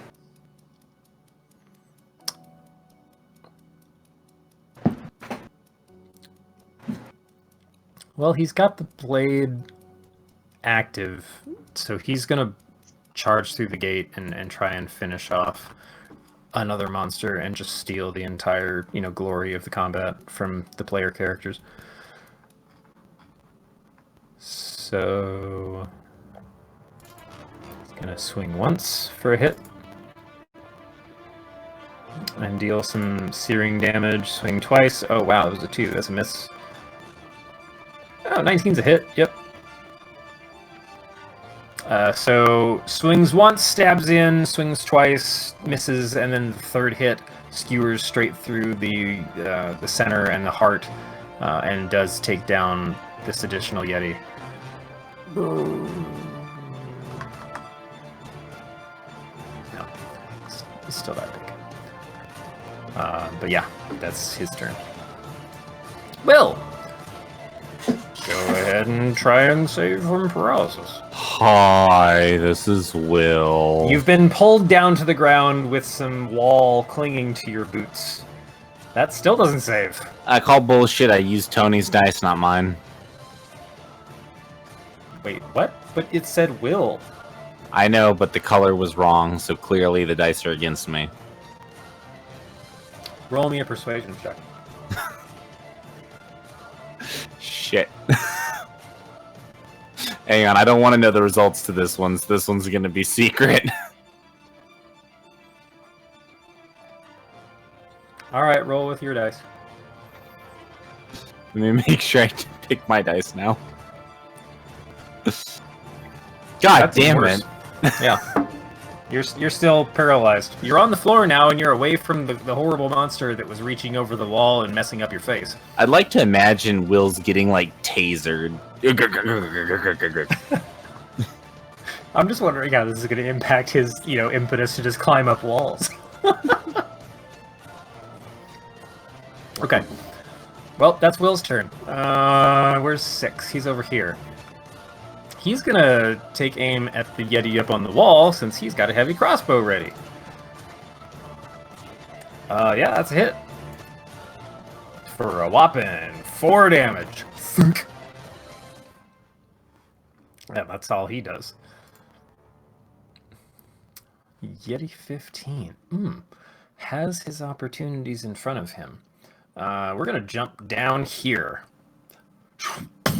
Lands on the ground next to Will's prone body, the polar bear, and Tony, and starts just clawing like mad. So Will is going to take 1, and Tony's going to take 1. So first we got a Will attack. No. Wait. And he misses. Hang on. Pause. Really? After he misses? Yes. Did he roll? Because he started his turn in Tony's zone. Oh, he took the damage. That's right. I'll add it back to him. Okay, now you may continue. Back. What was it? 6? Yeah. So 6, 17. yeah. There we go. Fighting off the horrible illusionary, or not illusionary, the horrible divine penguins that are like diving through the light outer flesh of his body. Swings once at you, but misses horribly, and swings once at Tony and hits for 12 damage. Spirit Guardians isn't concentration? Yes, it's concentration. Wow. Alright. Sorry, I missed the first part. Did you say nope or yes? It is concentration. Why didn't it If you register didn't put that the- it... if you didn't put the concentrate part on there, then it won't automatically do it. Oh, okay. So, Tony, let's find you in the sheet. Let's do a con save. What is it, this one? Yeah.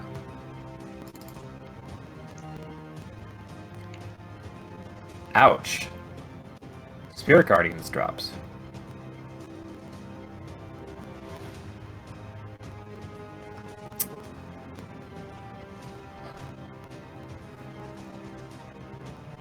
She's never gonna let you play her character again, man. Blaskin, it's your turn.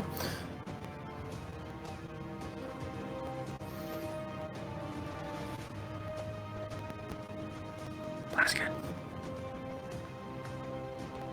Line. I'm here.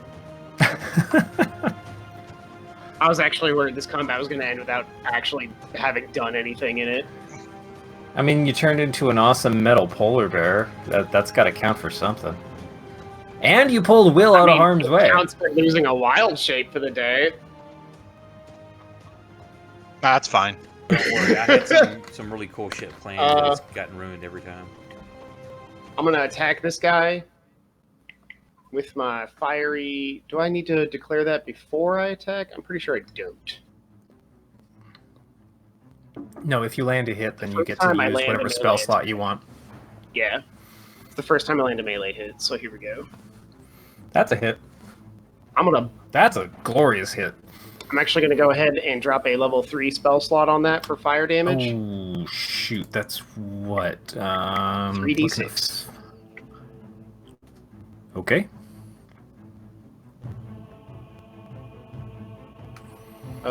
Where is Oh! my...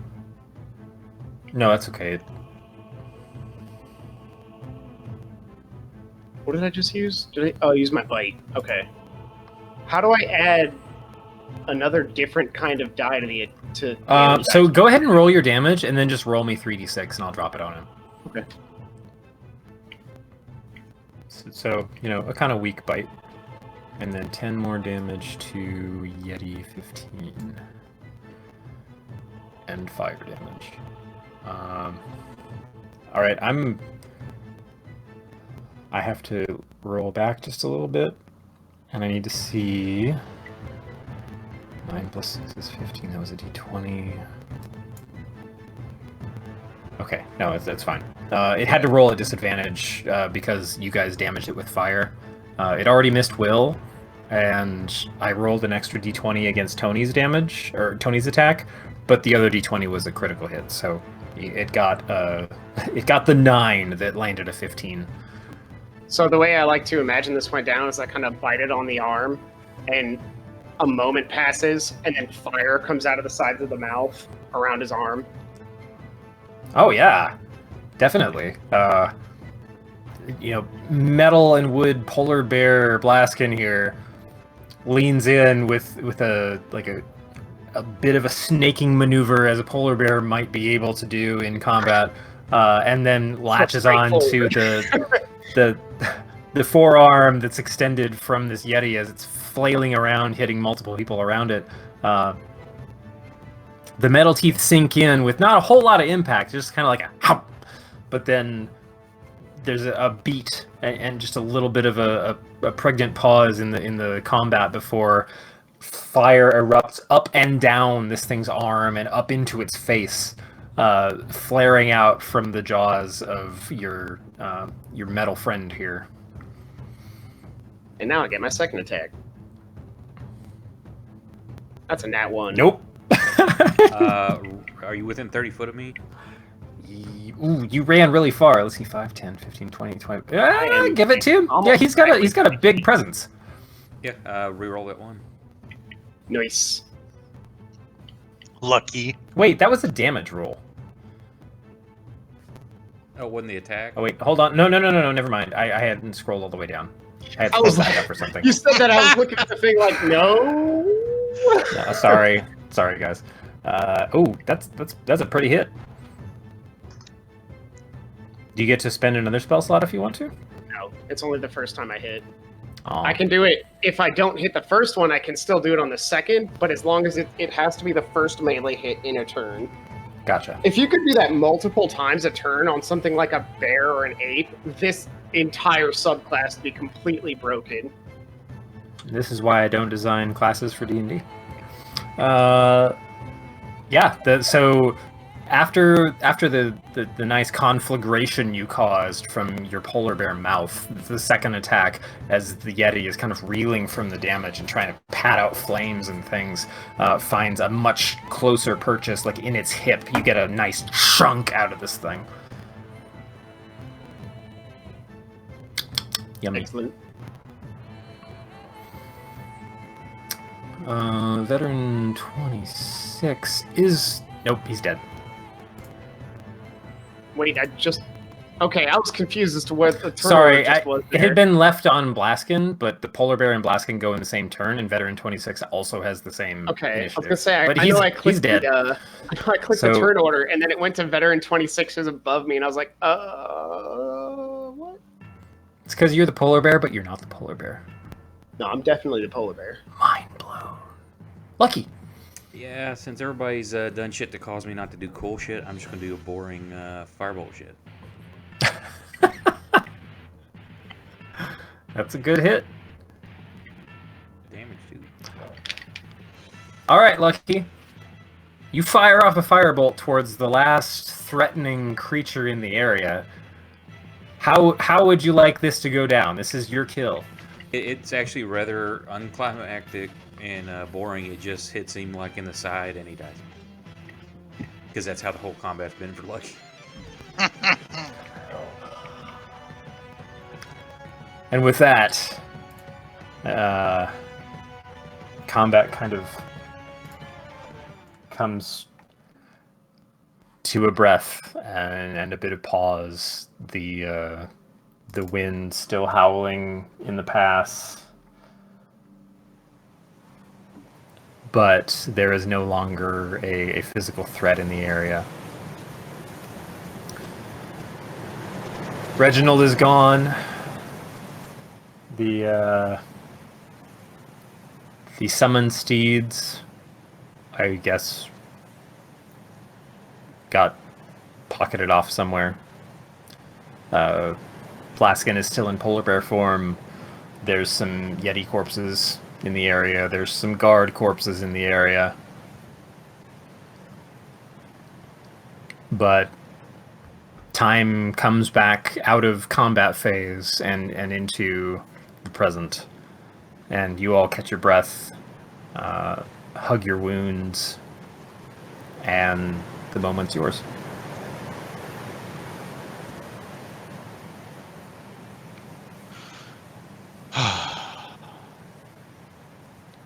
Well, I'm gonna cast Find Steed again. How many spell slots do you have left? You prepped some awesome smacks there. I mean, those were just first level spells. All right. Just keeping you honest.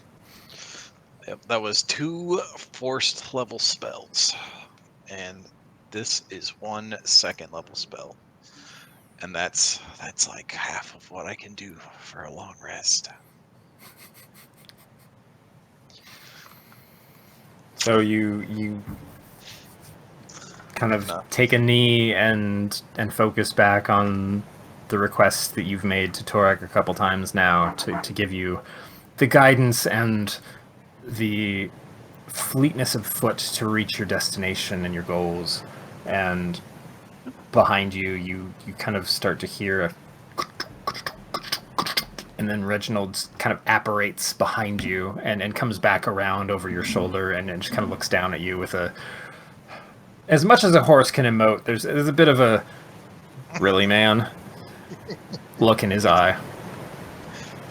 Well, don't look at me like that.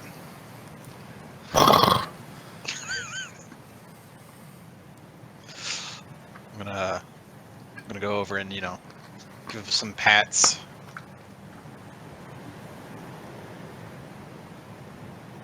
Give me an animal handling check. Just because I like to make you roll dice. Oh no, You bastard.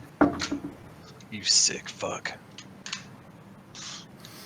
I was totally going likes to pull to one of make- those moves that makes the GM go, God damn it, let me figure out how to fucking do this. But, like, Bashir or whoever it was killed off that big one first. Okay, so that's gone. We got another big one, I can do this. And then he got feared off. It's like, damn it. Because what I was going to do is have apples swooping in, flying over him. But as he's above him about 15 foot, I was going to polymorph him into a T-Rex to drop on top of him. Can you polymorph a familiar? It's a creature. Oh man, that's a good.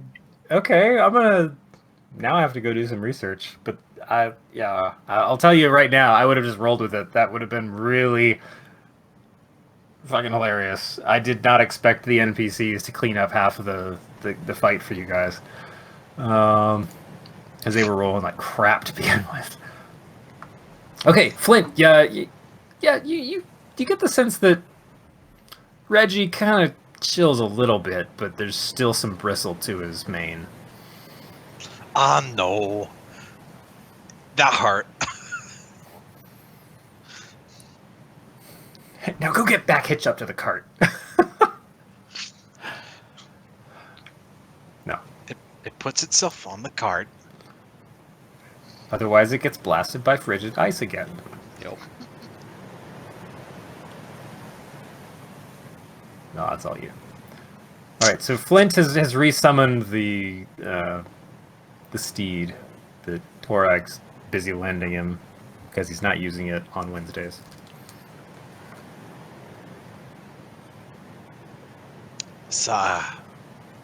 Is everyone all right? Yeah, thanks, Tony. That was a bit unexpected and unpleasant. Dying would have been more unpleasant. Joke's on you. I'm going to the neutral good afterlife.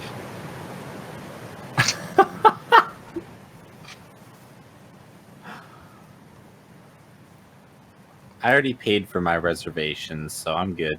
Thanks, though. Saloon won't even return your calls, remember? No, that's Tony speaking. Oh, sorry. My bad.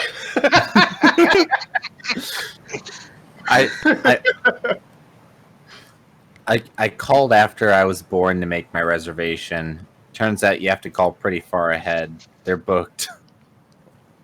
Will's like, Saloon will take me where she wants to take me. Oh, shit. Whoa, She's who do we Liz. got? It's No way! It's the one and only. Do what? Hello? Hello? Hello. We see you, Tony, Emily. She's probably scrambling for a microphone. or Oh, something. you know what? I'm on push to talk. I forgot. I've been here the whole time. Hey!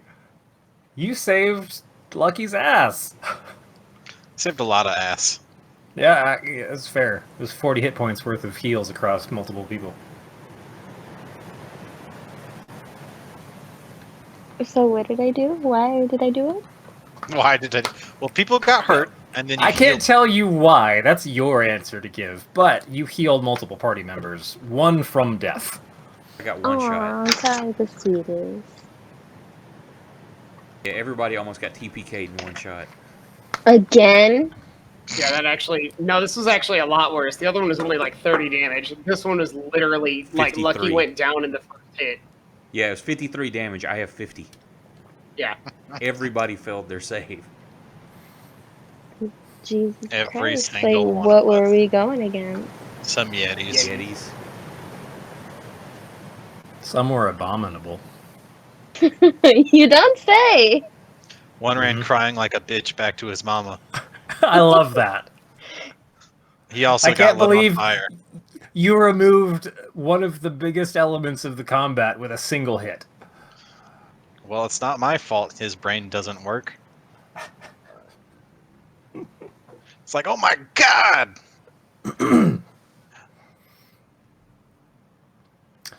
It's unfortunate that I was at push to talk whenever I came in because y'all didn't hear me say, "Hey, look, it's me, your most favorite problematic person, the fan Aw. favorite, the one that always falls asleep." Now, So somebody I mean- had to take the place since Az is gone. so There must always be one. Sleeper. what's going on, guys? Like, is this still going or what? Yeah, you just missed. Yeah, if you want to combat, jump into the that's all. server, I can give you back your character. Lucky and Tony still have inspiration they haven't used, by the way. Nope. Hardly ever Cool. use that stuff, and I save it for super special moments. Gotcha.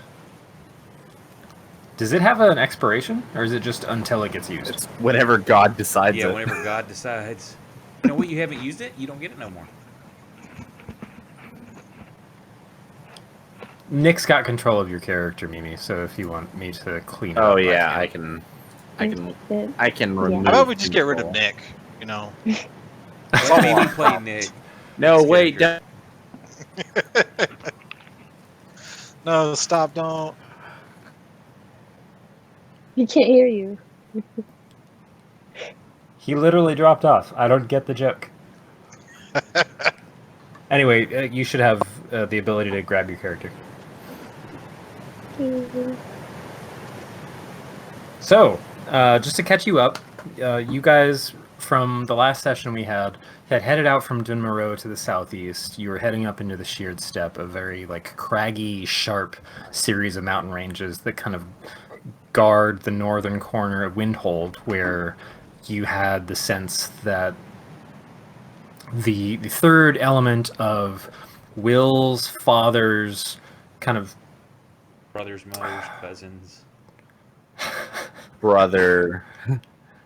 Will's father's knew a trio of people's heroes, more or less, that were making sure that all of the region of Arconis was still operating the way it was supposed to. That third element had disappeared into the region called Windhold, which was a neighbor of Grimspire. So you had trekked out from Dun Moreau up into the hills because you're headed through the Howling Pass as you had been directed to a major hub in this kind of far-flung region of the continent to a town called Shale Point. And on your way, you reached the gatehouse between Grimspire and Windhold. And as you were talking to one of the guards who had mentioned there was some weirdness about a fear of magic users down the pass, some Yetis had jumped down from the higher points, and you guys almost died and then made quick work of them. So you're sitting on very little hit points, by the way. But Yeah, you I were could you were tell. very heroic and healed a lot of people. Look at me. I'm so proud of myself. Would you like to try to help the people who are currently dead and/or dying? I mean, I Yeah, can we're- actually do that if she wants to save her spell slots. I mean, We're maybe just I now- wanna help myself. We're just now picking up from kind of after the intense kind of adrenaline-fueled time scale of battle has dropped as one massive creature ran off into the distance looking for its mother, and the rest are various pieces of meat on the floor. Where's I'm looking at the combat tracker. Where's what's his face? I forgot Garrett's characters. No wait, no, it's not. No, it's not Flint. I meant to say He's a other polar guy. bear. Blaskin. Yes. Oh, he was hidden because he turned into a polar bear.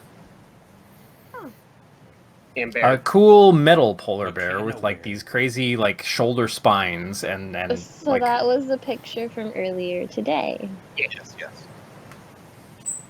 Okay. precisely. oh, she's catching up at Discord. Got it. A wise observer. Oh yeah. That is- So I also That found is a out that massively Tony's, tame version of the picture I was trying to paint, sir. I don't know if you noticed this, but when I was looking at your channel divinity for Tony, I noticed it specifically says it doesn't work on constructs. Oh, is that what that was? Yeah, that's what that channel divinity like post I made right there was, and I continually zoom in on the word construct. Just sitting there like, God damn it. Yeah, you have. I don't think we've brought this up in quite a while, but should have been an element from like you at level 2. As a life cleric, you actually gain bonuses to heal spells, and after level 6, you get healed when you heal other people. Well, shit. Yeah, so we leveraged that in this fight. You got the benefit of that. Just so you know. Okay. So now you just said that now we're just like picking up from Seriously, you the chimed in heat of the the battle. moment combat just fell down to calm. Right. Huh, what a Flint- coincidence. Flint resummoned his warhorse that got blasted away in the first round. Oh no. They got luckied. Lucky wasn't lucky on that one. I guess the Here, first the, unlucky for lucky. Oh, hold on. Let me grab the shield. So if you want to link to the combat map that we're on, the big Double C. click her Double profile- click the left portrait. on her portrait. What? On her She can character double-click sheet, her the portrait. portrait on the far right. You can double click that Yeah. and it'll open up whatever map it's on. What the heck? Sorry. The headphones just disconnected and reconnected from my phone. I hate when that happens.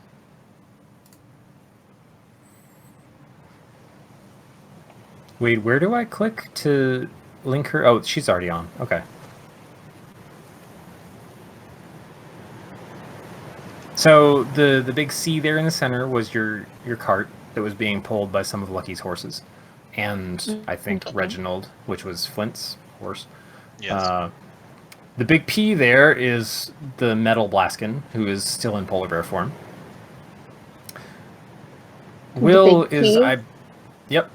I believe Will is still on the ground trying to recover from paralysis. Yeah, Hey, I'm you just, missed him sticking to the side of a wall, being paralyzed. No, there's wall sticking to his boots, actually. Blaskin the polar bear had enough strength to pull him off the wall where he ripped the wall out and pulled the body down to the ground. and now I'm just on the ground, like, kind of like convulsing as though I've been hit by a taser. No, I mean, since we're out of combat time, I think you've had enough rounds that you would have eventually woken up. Okay, I'm like, "Grr, grr, grr, grr, grr." Oh! Anyone get the badge number on that Yeti? Didn't even read me my rights. Yeah, I'm just like, you know what? Why can't I hear Nick? But I forgot that I had muted him last sounds about time right. because we were in the same room. That's the reason. Yeah, that makes a whole lot more sense. Hi, babe. I can hear you now. Oh my god, you too. Absolute troublemakers. Fired. He's just like cowering in the corner of his room now. Like, It wasn't on purpose. I left all my settings from 2 weeks ago, okay? Can you blame me? no, it was just really funny. Nick, are you gonna survive? Can you come back? Okay, Tony controls Nick for the rest of the session. Excellent. Yeah, no, I just said that I think everyone else heard me. I think she's the only one who didn't hear me say that I was on the ground convulsing, like I was still tased. But, And then coming back to consciousness. yep. I said something witty too, but I'm not going to repeat it because if I say it a second time, it's not going to be good. So Oh man, And it when was it's so not good funny the first time. You had to the be second there. time really sucks. yeah. Anyways, I guess now that I'm no longer paralyzed and I have freedom to control myself, I will use magic somehow to make the wall come off of my boots. Oh yeah, you can just kind of shake it off. It's something you're used to controlling. The fact that you were paralyzed, you didn't have the ability to affect what was holding you to the wall. Yes. So once the paralysis fades, the kind of rubble falls off the bottom of your slippers. I love thinking of them as like fuzzy bunny slippers, like they're. But I'm sure they're more subtle, like leather-clad shoes or something. So as you guys are all kind of collecting yourselves back, the two surviving guards collect towards your group, giving the metal polar bear a kind of wide berth, and one of them says, "Oh, goodness, thank you for your... I don't know what we would have done if you hadn't been here. Some of you are still hurt. We have a couple vials of some healing potions in the barracks, if you give me a moment." And he just kind of runs straight into the lower door and just kind of busts through and starts... You hear him rummaging through a chest, and he emerges quickly with two lesser healing potions. These aren't going to do my compatriots on the other side of the wall any good, but if either of any of you need any of these, you did us a great service just now. I'm so sorry. It's Show him the some respect. accent. His friends are dead. It's the accent that gets me. What's wrong with my accent? I'm not saying this in character. Tony, you're being extremely insensitive to this man. I am so sorry, sir. She is having a nervous breakdown right now.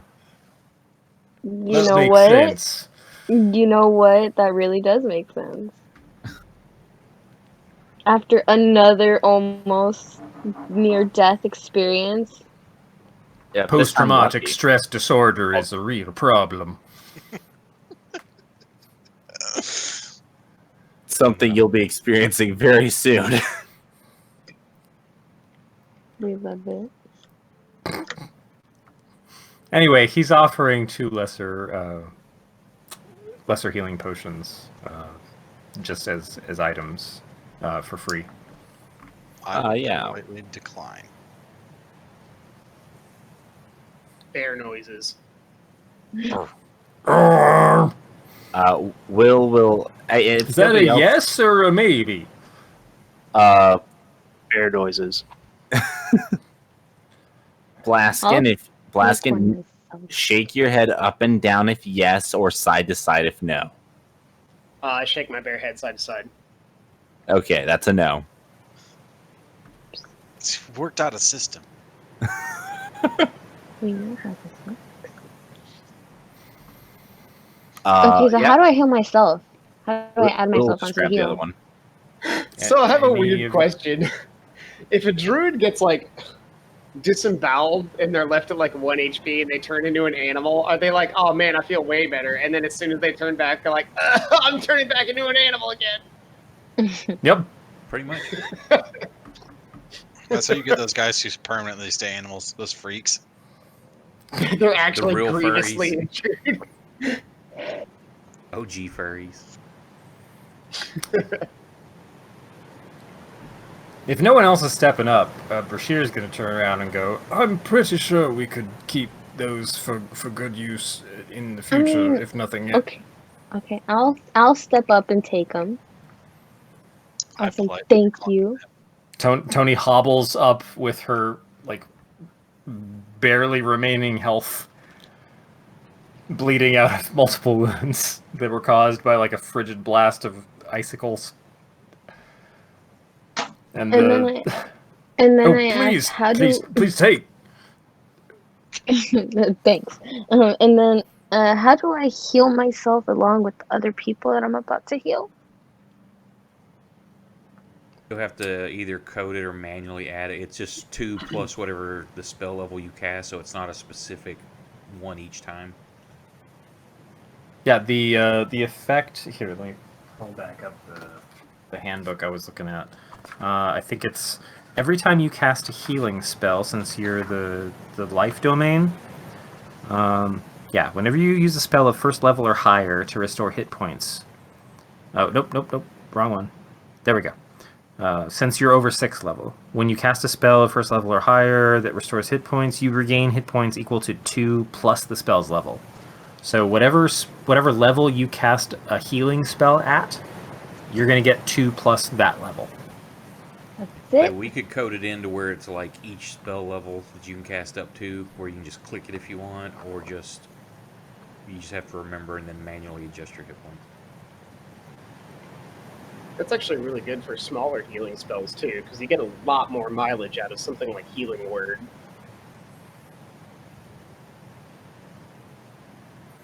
Because Yeah, it's not you're a casting ton, 2 but you healing get a words. perk off of it.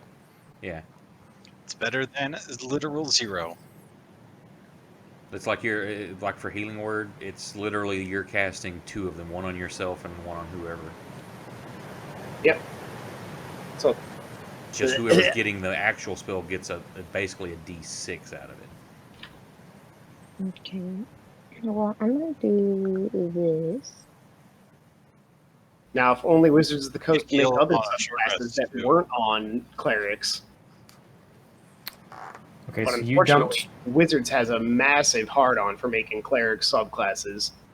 How did you do that twice with the exact same dice rolls? Good question. What are the odds? If she had, Did you literally cast it twice? if she double I clicked think it, may have so. done it. Did she have 2 people targeted? No, she just had you targeted. Both landed on. Oh. Yeah, Okay, she's got that's why. Will and me, so that's why I rolled twice, because she's got 2 people targeted. Okay, so Cure Wounds is a single target spell, but you Well, I'll can do it cast it twice. That's fair. You The know best what? downtime We'll healer is just- the druid with their totem, basically. That's fine. 10d6. So you pull Will off his feet and just kind of drag him over to where Lucky's been hanging in the back of the pass there, and then just spend a minute focusing and pulse 2 heals into everybody. But you cast 2 level 3 Cure Wounds? Is that correct? Yeah. Okay, so then you got, for yourself, first, they're going to get an additional 5 each, and you're going to get 10. So I'm just going to add that to the combat tracker here. So, Will, you're down to 5 damage. Lucky, you are completely healed. And Tony gets 10 more HP back, so you're still pretty hurt. And I'll She's take hobbling her my way across potions the. now. Did she overheal him at all? Because wasn't No. he? Oh right, he was only up at like 15 or something. Awesome high number. That big number. Dead Oh, right. I used the wrong term. So, potion of healing is the base one, right? Yeah, 2d4 plus 2. So that would be a potion of great. He offered 2 potions of greater healing. So if you take both of them, you get to roll. You know what? I'm just gonna drop him. No, it doesn't make sense. Each potion of greater healing is a 4d4 roll plus 4 hit points. Whether you want to take it or rest or whatever, that's up to you. Because you do have your hit dice that you can roll on a short rest to try and heal up. Well, the same thing too. If our druid has healing spirit, or I can't remember which one it is. I think it's healing spirit. Yeah, I do. Yeah, that's a 10d6 hit points to every single one of us as we make a conga line or do the hokey pokey stepping in and out of it. That's like the most efficient out of combat heal. Yeah, you guys are out of combat. However you want to play this out, you've had some time to work with each other. You've spent some days in the ship, both in Dun Moreau, fighting the Blue Dragon on the way up, and in here.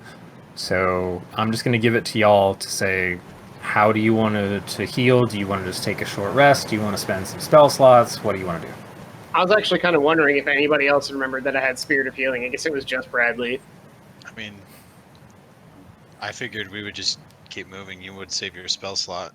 I'm It's used to one it because level two my spell slot. weekly group, my home group, has a druid, and that is. You're talking to a guy constantly who in use. has exclusively level 2 spell slots. Like, I don't know what that means to anybody at all. I have 2 level 4 spell slots, Congrats, man. 3 level 3s. So losing one of my 3 level 2s is not a big deal. Yeah, we're so grateful that you're so giving. Like, what would we do without you? Meanwhile, all he's saying is, "Roar!"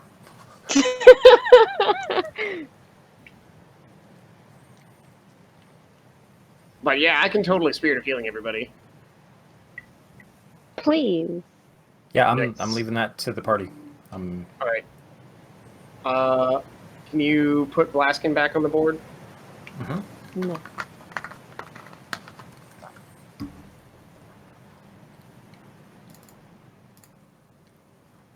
Nice. That's not what I wanted, but that's okay.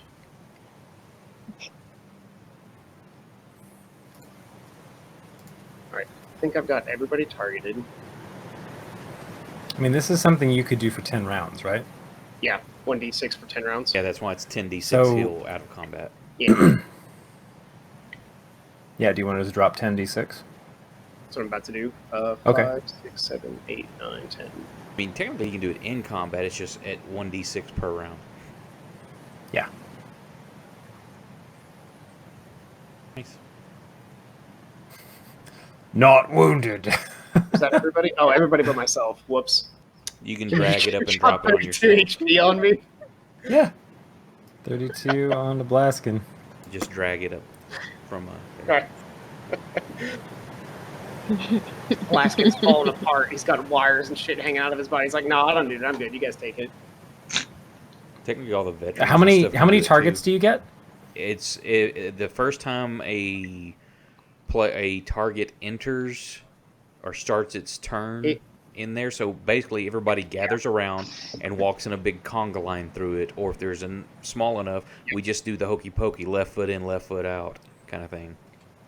Right, but It's is there a an limit area to how many healing. people? Over time, well, not a... only as much as you can move. People have movement to move through or around others to get into it on their turn, basically. Okay, It's because I not don't think based you... on targets. It's based on an area, mostly. Oh, you did target him. Okay, cool. Yeah. Yeah, so you could basically drop it in the middle of, since it's a 5-foot radius, drop it in the middle of 4 squares so it touches all 4 of them, and then have 4 people at once walking in and out each round. And, I mean, honestly, people can move through their space if they're friendly, so... Yes, it happens. Yeah. So as long as you've got enough movement, yeah, that's why it's basically each round everyone can get a heal. Yeah, no, that makes sense. Stupid effective. Especially when you guys are not, like...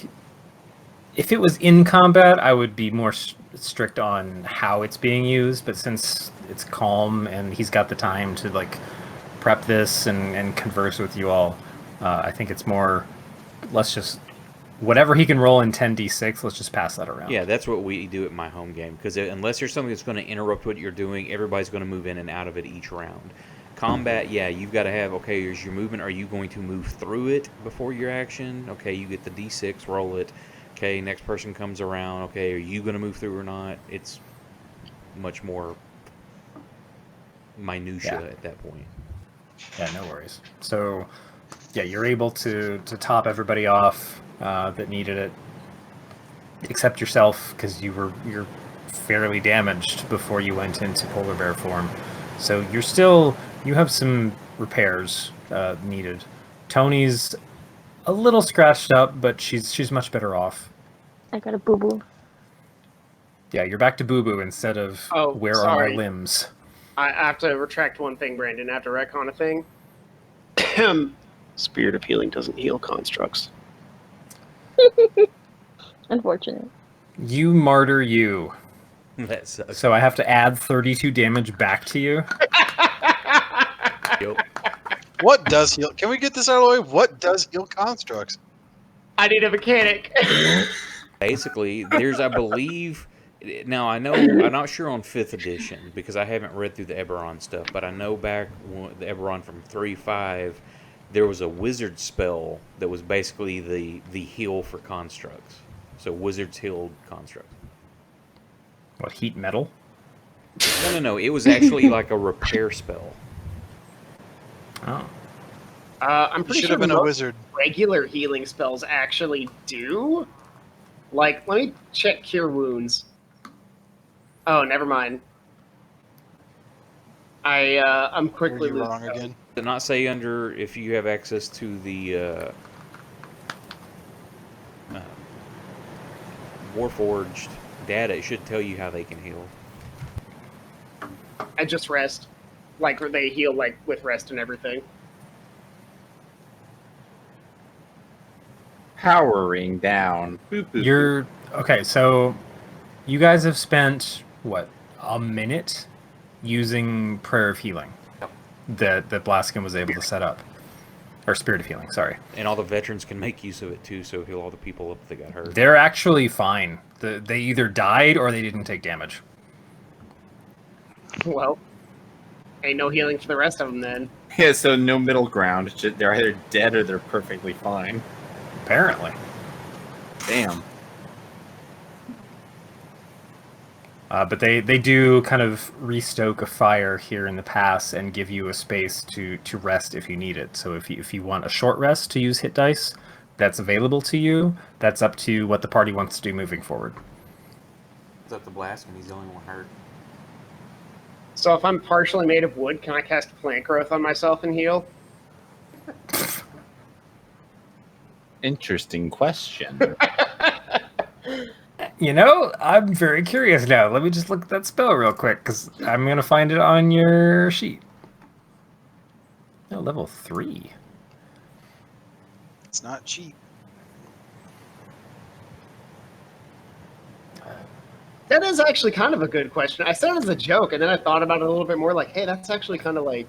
No, I mean, I appreciate and I applaud the creativity there about, like, bending this around, especially given how we've kind of defined who your character is.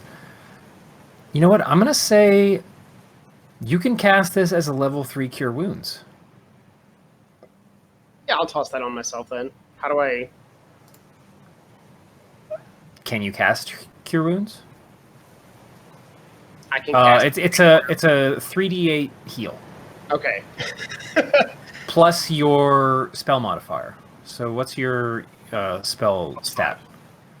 Okay, so 3d8 plus 5. I'm a very wise robot. So 21? I'm looking in the Sage. So you can give that back.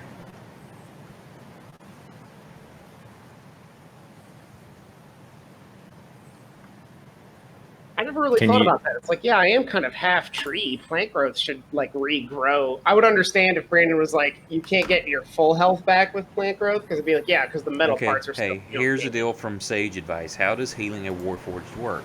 Healing Warforged works in the same way healing any other PC would. That is one rule from the older editions that we are currently excluding. That didn't sound like an answer? It means that you don't treat it, you're a construct, you can't be healed by normal means. They said they're excluding that. So he can be healed just like anybody else can.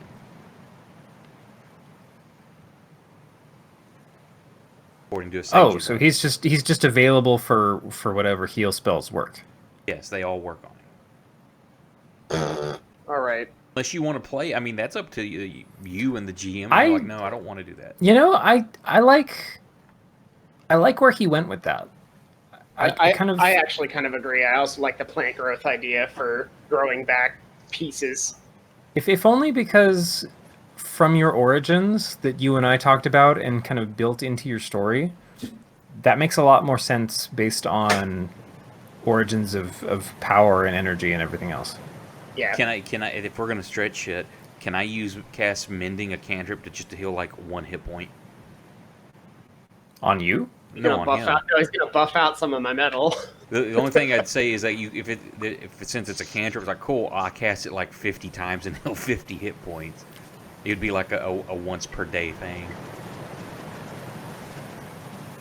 Cast it 50 times once per day? No. I would say that I would limit it. Like, sure, you can heal him for 1 hit point with Mending, but it only works once a day.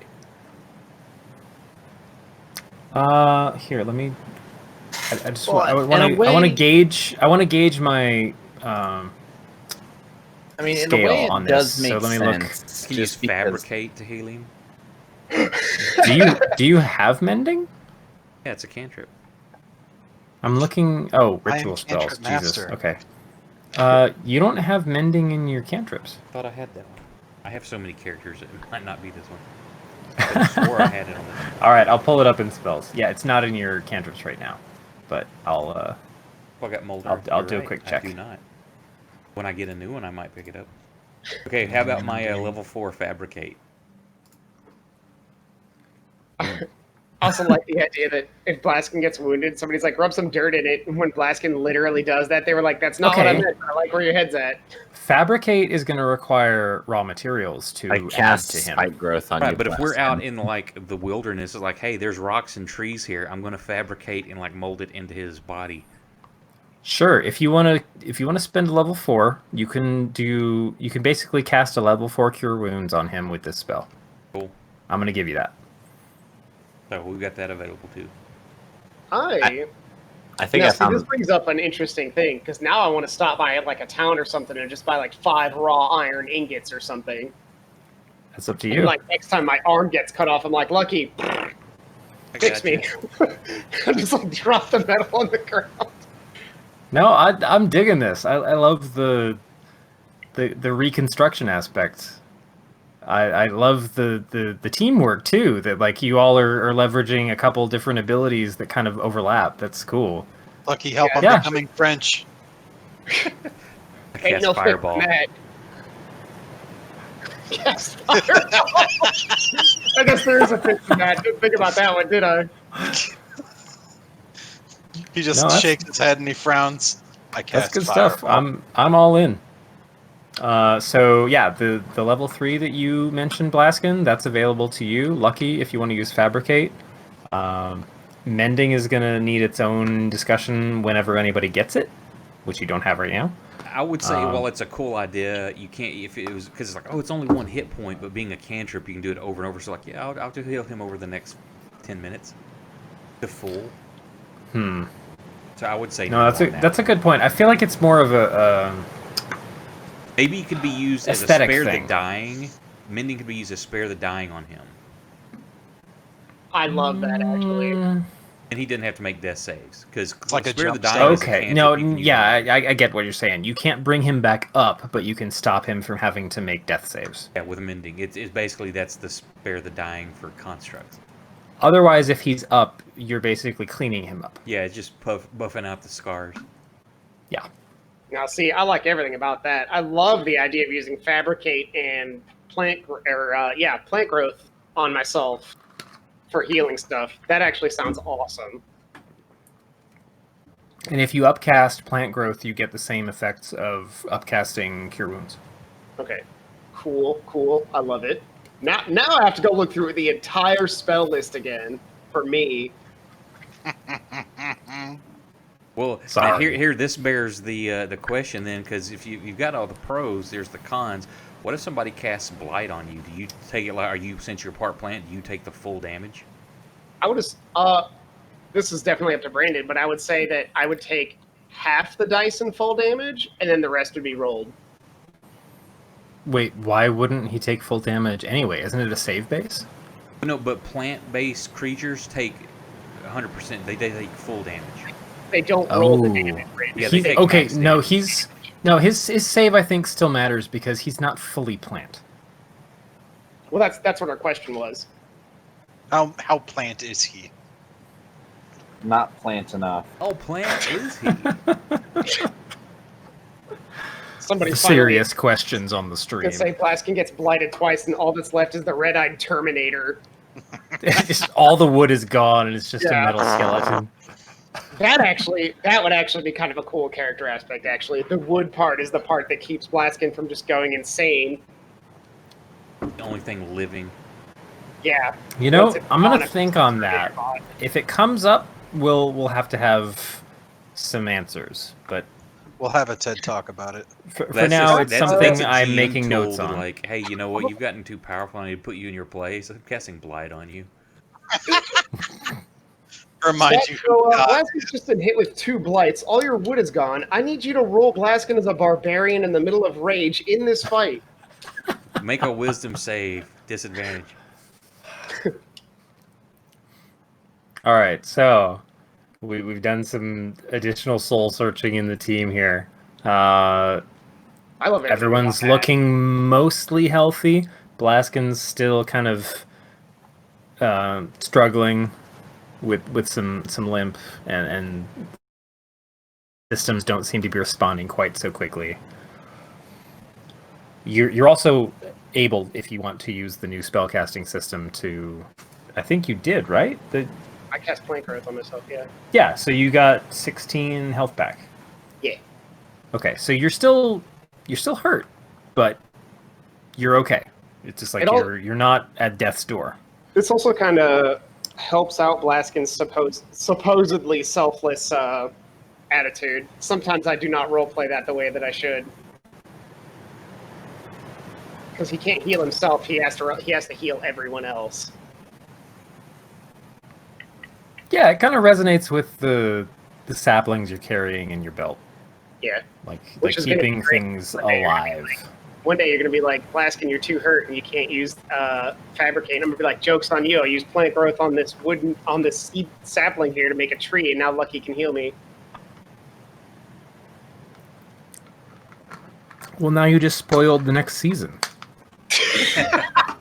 Season 2! Electric Electric Boogaloo. Boogaloo, yeah.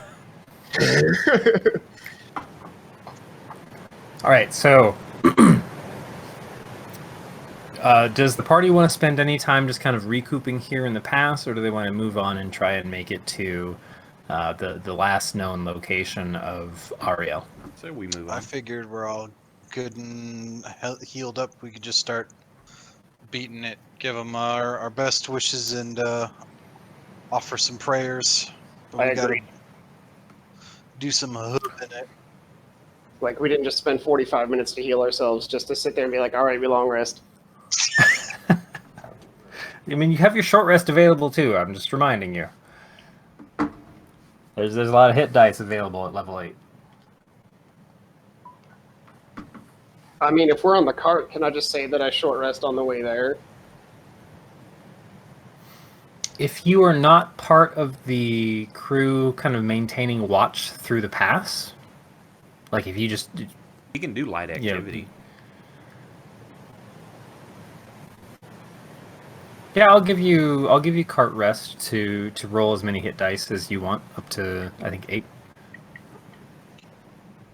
I will roll. I have 32 HP. I'm gonna roll. You can roll them one at a time, too. Yeah, you don't have to... You can min-max it with the dice, it's fine. All right, cool. I'm gonna roll 3 to start. That's then. illegal. To jail. Damn, that was That's a Some fat good- deal. yeah. That's a pretty good heal. That's pretty solid, man. Yeah. I guess I'll roll one more. Hope for the best. Oh, that sucks. Oh well, I'm good. Okay, so you Now, spent hey, 4. you've got to make sure too. You rolled 3d8 plus 2. That should be plus 2 per die. Oh, yeah. So you get an So extra you only 4. spent... Okay, you only spent 3. Because Oh. you would have gotten to max, right? Because I that's would an be extra 1 4 in HP there. off. I'd be 108 All right. next. All right, no, that's fine. So then we'll say, since you got plus 2 on each die, you only rolled 3 hit point dice.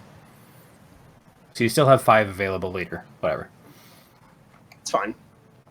Okay, so you guys roll forward with the blessings of the guards behind you. The additional warning about, hey, there's this weird issue about magic users coming up out of the pass. We're not quite sure what's going on there, but it seems kind of sketchy. They don't make Yetis, do they? Oh yeah, every day. Fuck. That's like the chief export of ShailPoint. Yetis. Speaking of which, Oh, would I shit. happen to know anything of value, component-wise, or we could sell off these Yetis? Sure. Roll me Arcana check.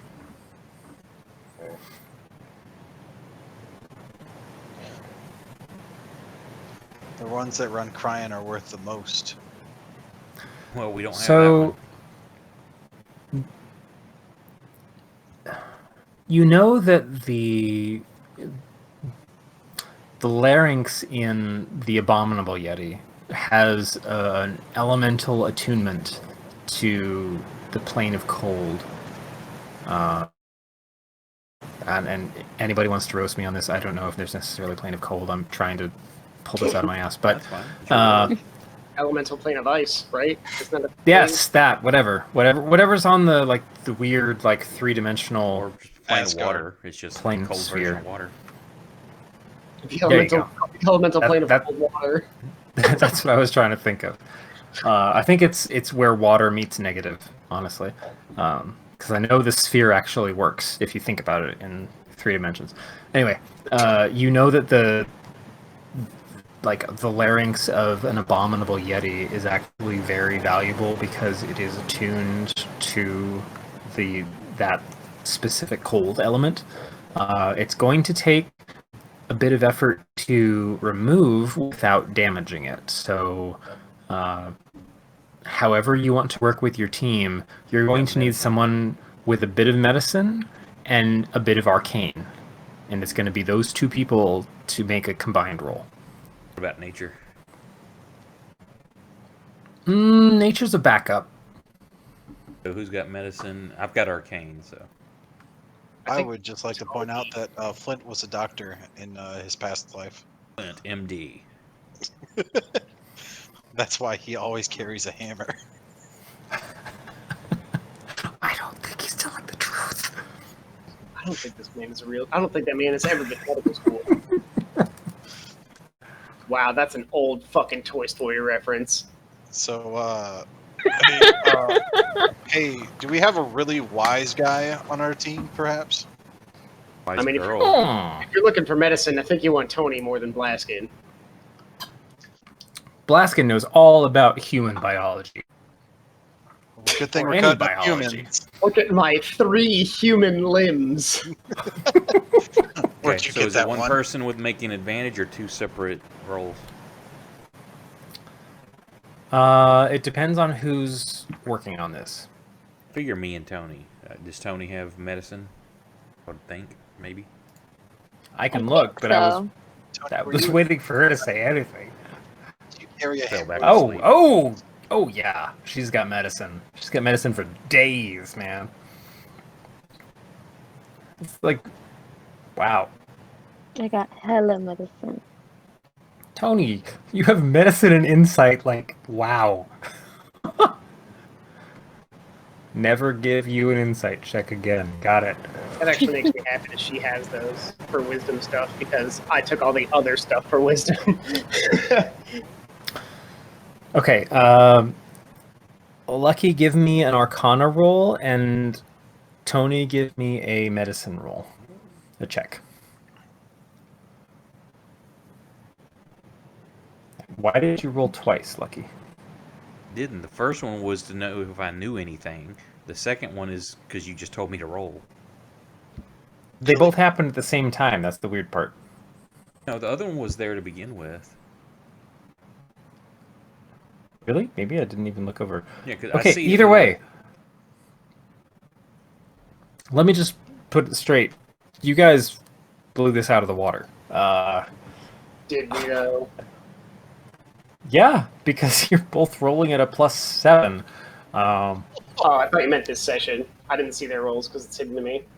Yes, it's in the tower, and they're beautiful. They're delicious 20+ rolls Which is the each. truth is rolling. Yeah, so Tony kind of crouches over your shoulder and points to things that you need to avoid to kind of capture the organ that you're trying to carve out.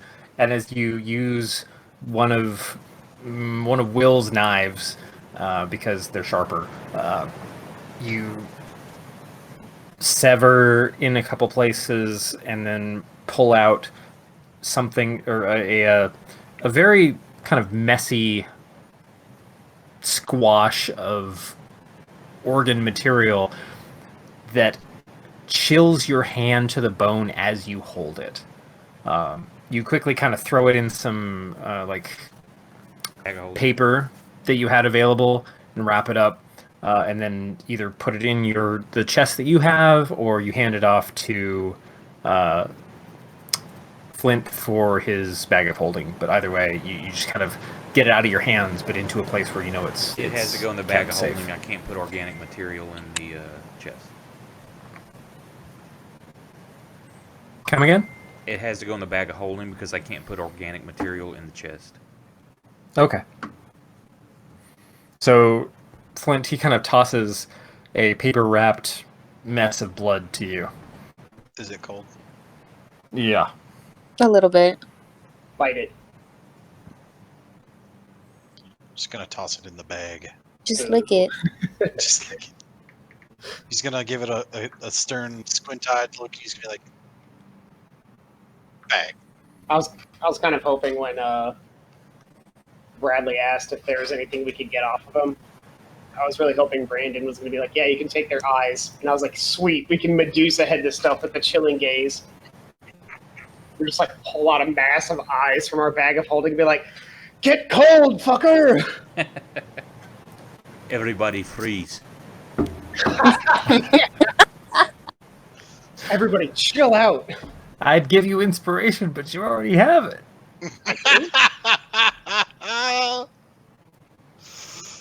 I think there's actually an option in Fantasy Grounds to do 1, 2, or 3 points of inspiration. I don't know how to do that. It's in option somewhere. Because I play in one other guy's game once in a while, and he likes to use that, kind of like how Savage Worlds uses bennies. So everybody starts each new session with 3 inspiration. I mean, how do I even add another one? Oh, you have to go into options, and there's an option you turn on to allow okay. multiple inspiration. Okay, I'll... Dude, who's gonna Yeah. mess with a guy who pulls out a bunch of Yeti eyes from a bag? Nobody's gonna mess with that person. Do it like in Beetlejuice. You stick it in the eyes are on all your fingers. Nice fucking Jeez. model. Cool, so all that being done, you guys are making your way forward to the town you've been kind of directed towards, right? Yeah, sure.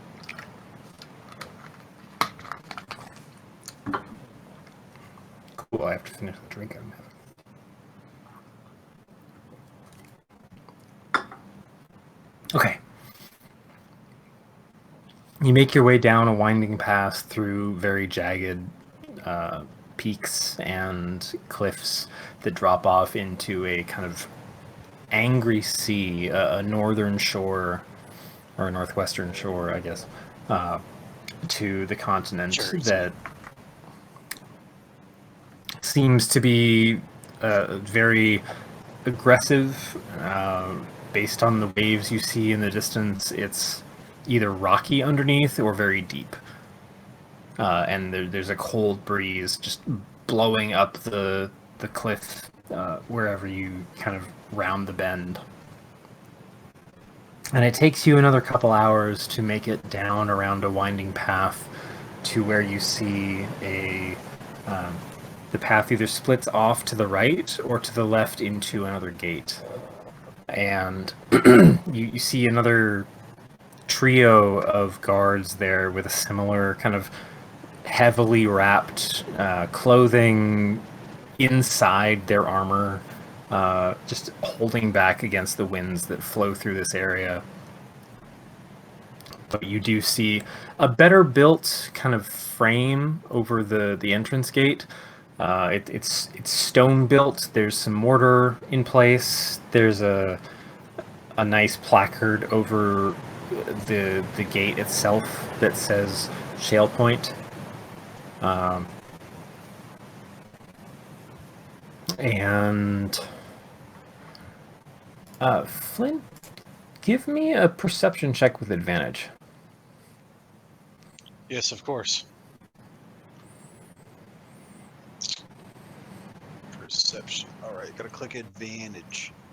Yep. Oh yeah, you gotta click that advantage there, sir.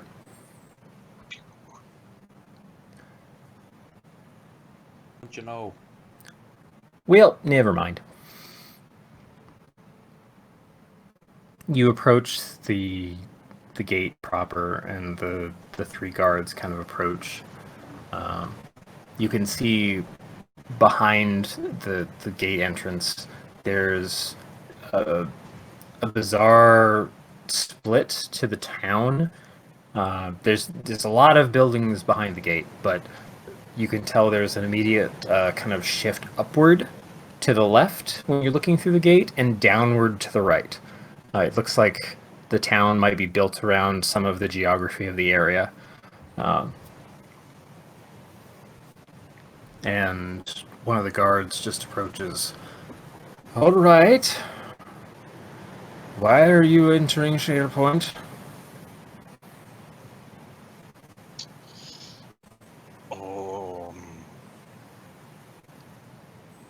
Business?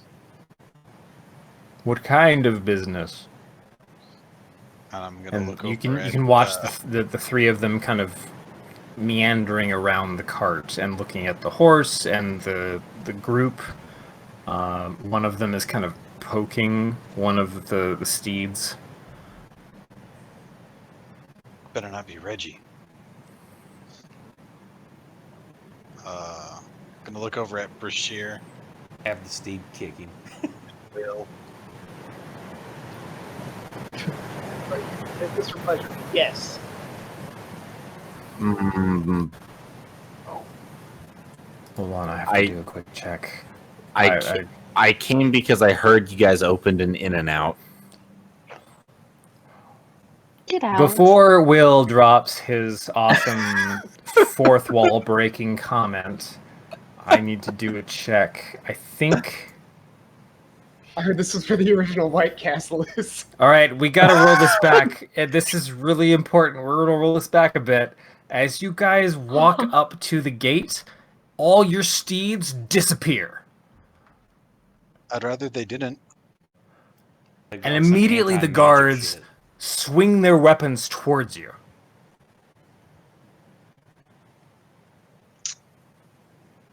Not again. And you hear... Wait, we didn't do that.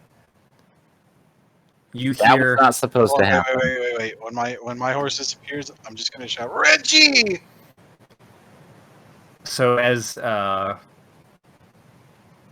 as Flint shouts, Reggie! And your cart rolls to a halt, the guards immediately go, what kind of magic are you bringing here? And they have, like, swords pointed towards you, shields at the ready. Will confidently steps forward and he says, the magic of friendship. Oh my God. Nick, I'm going to let you re-roll that once. Friendship is magic, but magic is heresy. I'm just a paladin of Tarag.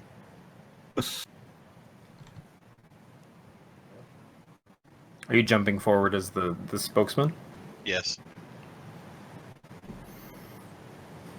Roll me a persuasion check. Is his and actually is the paladin mount? Isn't it an actual mount? It's just summoned by magical means. It's not a magical creature, though, isn't it? Isn't it an actual creature? I'll look.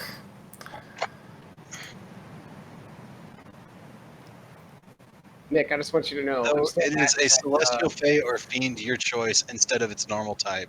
Okay. I just want you to know that. Oh my god, what the fuck is that? One moment, everything just went wrong. Yeah, hang on, I'm waiting. No, it disappeared.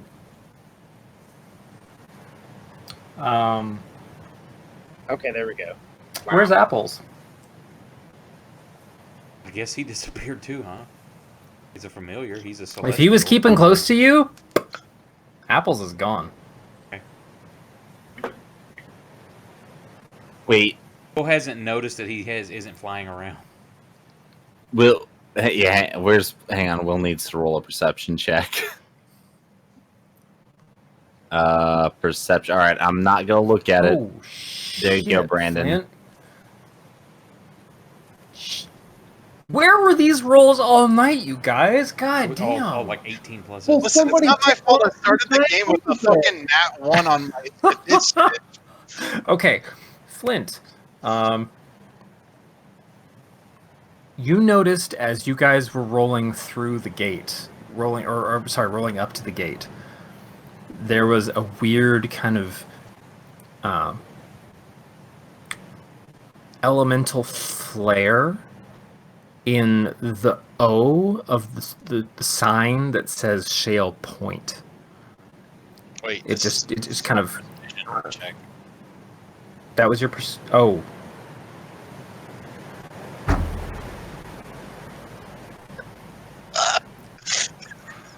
I'm gonna go kill myself. Hold on.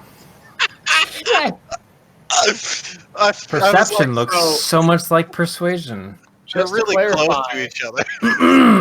just to clarify, this is not where the original White Castle is.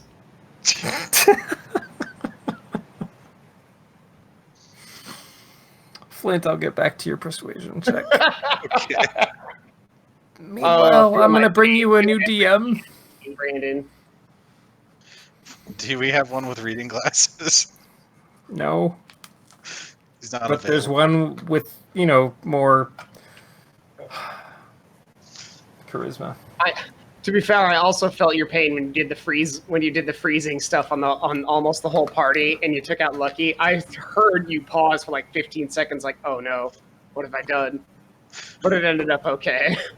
No, I completely heard that too. As soon as he rolled those dice, I was like, "Oh fuck! Did I just screw up the Yeah. entire night's session by killing everybody?" Yeah.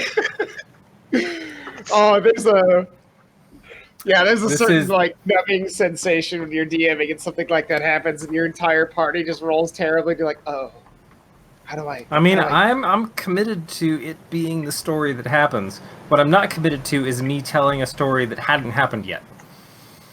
It is funny because you can hear that in there. I was going to say something after the stream, but yeah, it was totally that, fuck, I may have overgeared this one. I love that I almost killed you. I'm just gonna level that now. I You love that I monster! gave you a moment where you were all like, "Oh, You shit, killed we're all gonna Reggie!" TPK." Yes, Reggie, those are great moments. I've spent so many combat encounters, like throwing things at you guys that you just shrug off.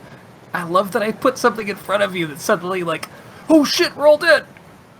To be fair, the big bad encounter, we crit like 3 times. Well, I crit like 3 times. So Yeah, that's all you. You get that. That's your win. Yeah, but that's what usually happens to stuff. And then that combat, I was like, what if I wasn't part of the combat? Cool. So now that we have gone through a bit of conversation and ignored the thing that I said earlier, Absolutely. Flint, your persuasion roll, we will get back to that. Naturally. Will, why did I ask you why did I ask you for a perception check? No, Absolutely. I'm simply trying to perceive if I noticed that apples is now missing. Oh, it's definitely gone. What anybody You're- see where apples went? I hadn't seen him in a while. Reggie! Yeah, you've already said that, Flint. I know. He's asking Flint, what happened, and that's about The the three time. guards at the gate are now Flint, calm down. We have more approaching- important matters. Where the Are now fuck is apples? approaching the three of you, hastily, like, kind of repeatedly asking, "Who's the caster? Who's the caster? Where's the magic coming from? Where did those horses go?" They were from the town we left. They said they would help us travel quicker. I don't know where they come from.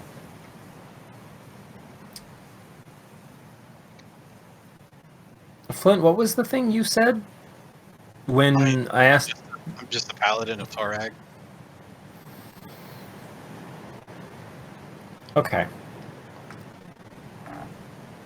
Between Lucky's kind of hastily thrown about panic and Flint's very clear honesty. Hold on, I'm checking my phone. I'm getting a message here.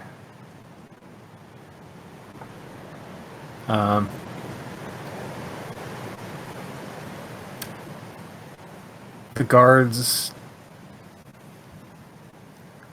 kind of relax into an uneasy calm. The spears they're holding or the swords they're holding out aren't put away, but you see one of the spear wielders go, "All right, he's a divine. We're still a little unsure on that one." Well, what are you unsure about? What's the problem with magic? What's going on? Should we be aware of something? Are we in danger? Where are you from? We just he came from pointing at his somebody? village, and I point at Flint. Dwarf, where do you hail from? Dun Moreau. Do you bring the arcane with you? No. Not that I know of. Just Torag's blessing. Roll me a deception check. Is that deception? Yep. Oh. Oh yeah, you don't have any idea where any of the other spellcasters' magic comes from. Yeah, it's a deception check. Genius. Oh. Flint's over here like, wait, I thought all magic came from Torag. Lucky? Torag. Blaskin? Torag.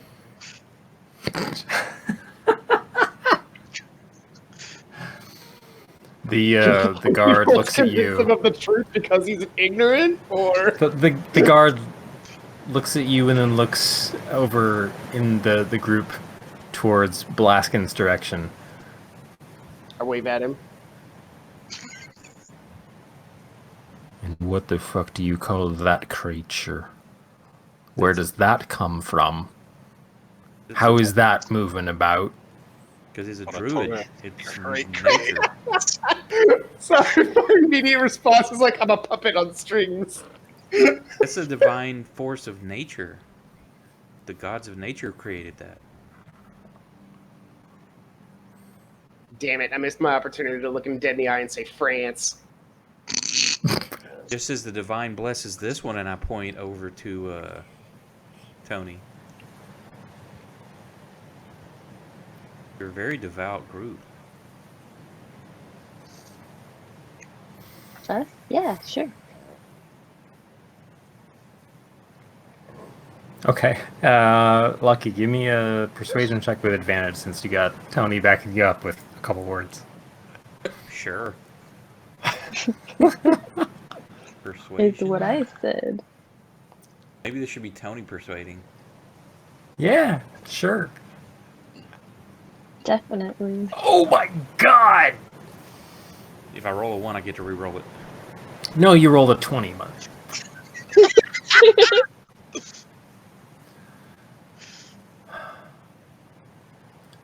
His eyes kind of catch yours, Lucky, as you speak those words, and Tony Smile. kind of puts a hand on your shoulder behind you and agrees, and his stern countenance softens a bit.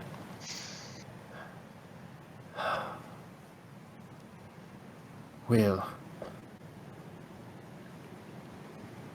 the divine do bless us here and there.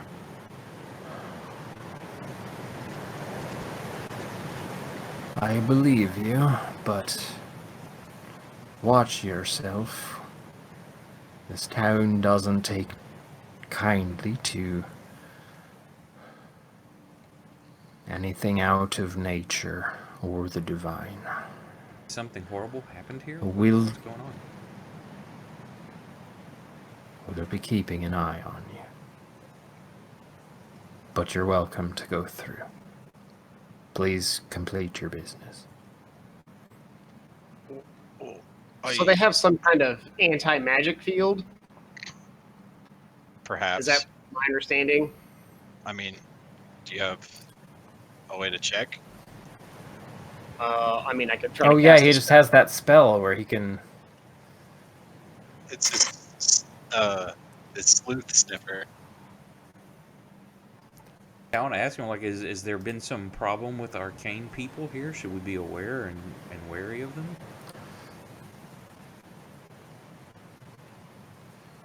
We're trying to keep them out. It's dangerous magics, right? And it's not welcome here on the coast, here in Shale Point. Well, was there a horrible event or what happened? Because I've read stories that there's many beneficial magics from people. It's not right. It messes with the natural order of things. The same way Brother Aldrin has told us. Sounds like a wise What? person. And where could we find this Brother Aldrin? He comes and goes. You seem strangely inquisitive for an outsider. Haven't seen you in town before. I'm a traveling scholar. Well, I'm with these fine folk for protection and to learn knowledge from other lands.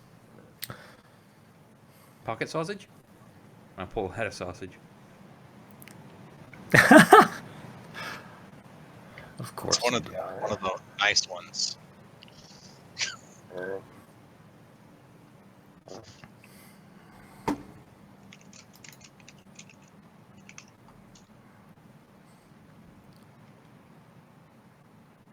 Haven't had So, a break yet. I do feel like when he says like it messes with nature and stuff like that.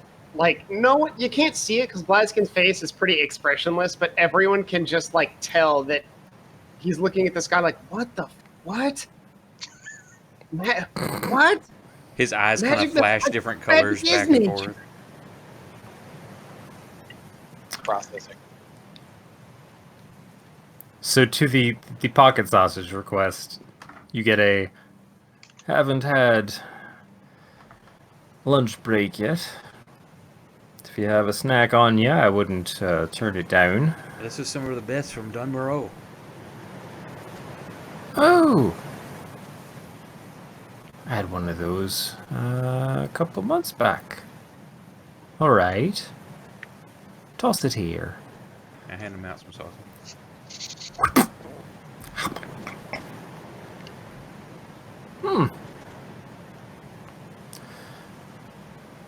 one of my better decisions in the last couple of weeks. Go on through, but keep your nose down. Our courses of divine nature. Hold on, Garrett, you're really breaking up.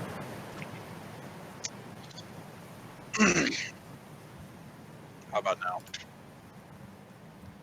Does anyone else feel like he still? Yeah, you sound really like weak in signal. That makes sense. I don't know why, but Oh yeah, that's much better. all right, cool.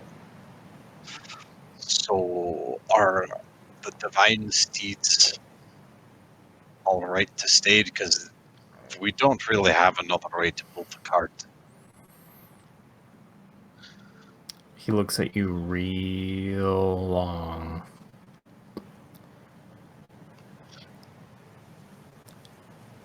Why do you need magical horses? They don't get tired when they're pulling a cart? Because they're cheap. We don't have to feed them. Because it's a blessing from Torag? Me and my old pal Reggie, we gotten close, you know. We talk to each other. It's a way to He just communicate. frowns as you're talking and goes, "You're gonna have to push it. Sorry, welcome to Shale Point," and just kind of walks back to his guard post. What an asshole. Can I wild shape here? Don't do it. No, I'm just like, it's not a spell. But I also don't want to blow a wild shape just to satisfy my curiosity. We can work that out.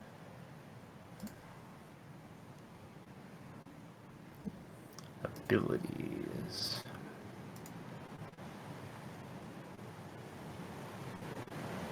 You can attempt it. That doesn't sound very confident. Or we could push it away and out of sight before you do it to get us to where we're going? Yeah, I'll actually help with the cart. Because, I mean, I don't get tired. So you guys push a horseless cart down into town. There are two directions that the town is built on. So it looks like the town is built around a weird kind of knurled element of the mountain range itself. It either goes up to the left, and you can see in the distance there is more of like a fort or castle structure at the end of the road, or it goes down to the right and there's a lot of homes, some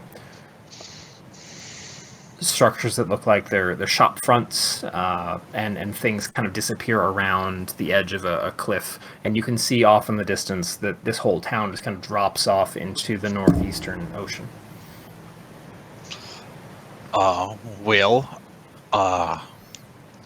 Lucky, Brashir, Tony, and Will, you guys familiar with this part of town?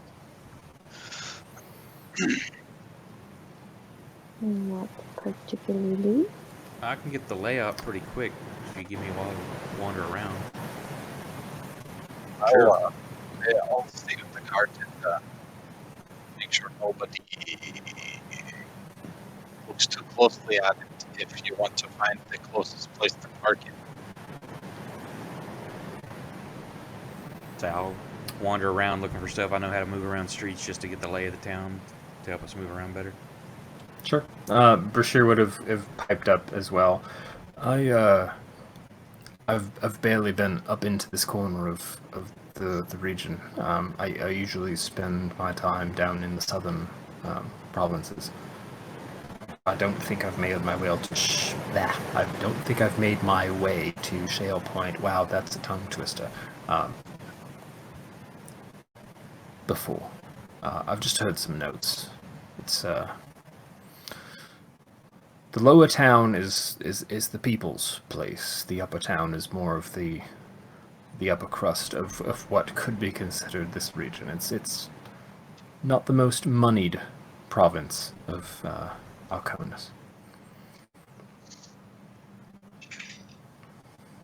Well, I was kind of hoping to avoid taking excess turns with the horseless cart here. So, if somebody finds a nice place to park it, we'll take it there.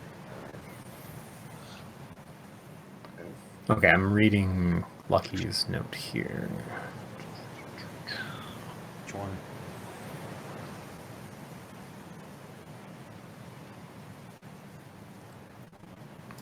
Okay, so you guys can make kind of quick work of putting the cart away in a space that doesn't draw attention. Lucky kind of gives you a couple nods based on some quick notices he makes on how the people move about, the general demeanor of the population. It's a very kind of dour town. Lots of the structures are like dark wood that's been weathered quite a bit by the hard winds and the ocean breezes that come off the cliff. It's sagging roofs and like thick railroad timber kind of structures to the buildings that have lots of wind weathering in them, lots of cracks and decay, but the buildings are still holding up well.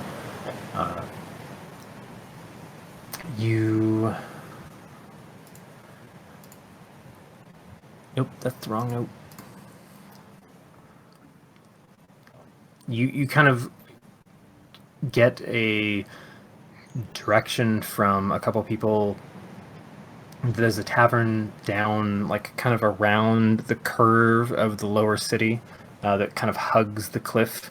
As you look up, you can see the upper level of the city, and there's like a castle or fort-ish structure built up on the top of the left curve. So it's kind of like a... What am I trying to think of? Like, I want to draw you a picture, but I don't have a quick graphic to give you. Kind of like the curve of an ear, so to speak. Like there's a short inward turn, that's the upper curve, and then there's a larger outward curve that kind of ends abruptly, and that's the lower outward curve, and then everything drops off to the sea. So the edge of this city is literally oblivion. You do note, Lucky, since you have some quick wits about you about the city movement, there is like a carved step, very steep, into the cliff wall itself that kind of walks down like 1,000, 2,000 feet, you're not quite sure just looking at it, to a wharf where there's like 5 or 6 fishing boats docked. But it seems to be a very kind of bleak existence here in the city, and the energy you're getting off of everyone is wariness and like uncomfort. But you do manage to locate the kind of the town tavern at the bottom of the outer curve, below the upper rise. Which has a sign hanging above it that says the Leeward Hide. And there's a bit of, rabble happening inside. Not a whole lot of voices, but 5 or 6 that you're picking up just as different voices echo off each other. And you find off to the side there's somebody you can pay a couple silver to just kind of stow the cart, since it doesn't have any horses, and they just kind of agree to put it away for you. What nice people.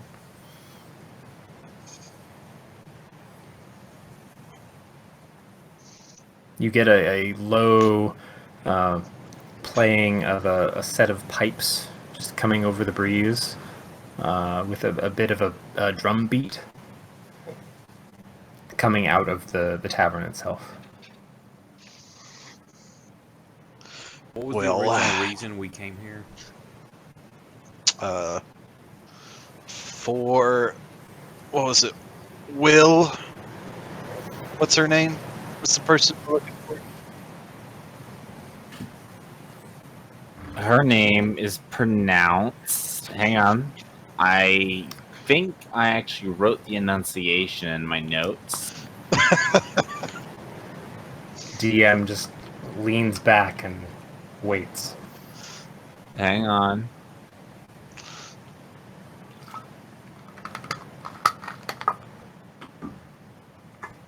I did not. Something for Will. For sheer, would you please be a dear and tell me the name?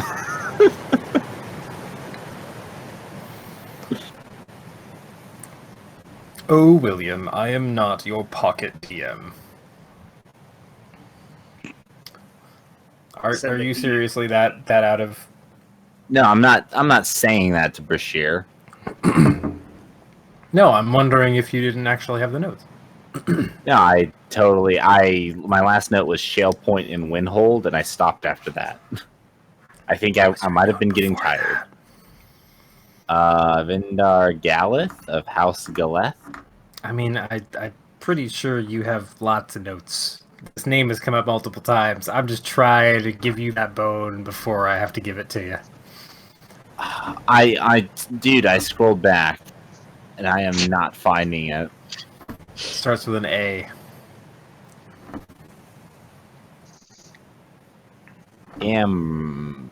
No. Okay, stop.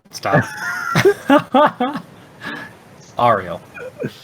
Ariel, okay. Ariel D'Alesso was the name given to you by Brashear as the third member of the Whisper.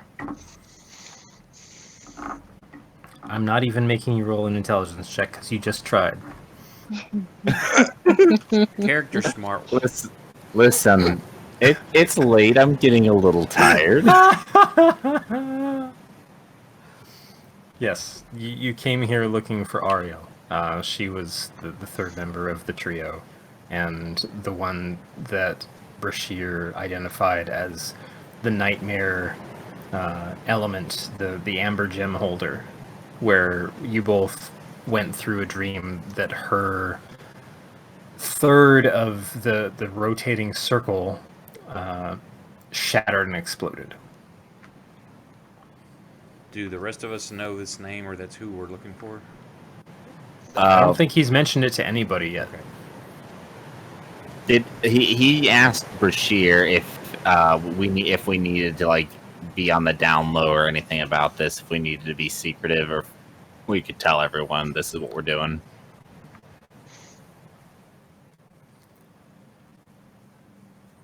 In that case, he would have warned you to keep it close. If she's not responding, there might be something afoot. So it's not just something you want to go flying off the handle with, but he trusts your party enough to let you tell them that this is a person you're looking for. So I will not disclose everything. I'll give them the name, and everyone knows that we're looking for Ariel. And I'll just say that she was one of the members of the group that Shira and my father were a part of. That's you. And I'm gonna leave it at that. I'm just gonna say it's important we find her. I was just curious, like, why are we going to this town? Because, okay. We're going. makes I more already sense. told you they had just opened an In-N-Out. I heard it was a White Castle. Dude, Will wants to find the nearest guard and demand that he take him to the In-N-Out. You know, the In-N-Out isn't as funny as the White Castle. Will would like to find the tallest building in this town and walk up it. The tallest Can't do building in much this with town. those Yeah, you with might those not spider wanna do boots. that. Do you have a description of this woman? Yeah, I'll give you a description of a woman that I've never met in my life. I asked either of you, ding dong. Should we, we can go ask around. You were curious enough to ask for sure if he knew what she looked like either. I'm pretty I sure- didn't need to ask okay. for sure what she looks like. Of course, he already knows what she looks like. He's met her before. I do try to be gracious and give you guys a chance to communicate on your travel time. I'm pretty sure Brashear would have given you some tips on what your target looked like heading into these peaks. I'm just having What fun. about name dropping? Do we not need to ask around if somebody knows the name or not? Or? So, as you were coming into this region, you do have a visual description of the person he's looking for. She's a human in her mid to late 40s. Brashear's really bad at guessing age, but trying to be flattering. Dark, long hair, kind of angular, long features, but with a bit of like muscle tone to her. Normally wears like amber to whitish robes, given her decision on the day. Carries a long staff with a gleaming yellow or amber gem at the top of it. That's the best he can give you. Is like, hey, if you want to ask around, this is your target.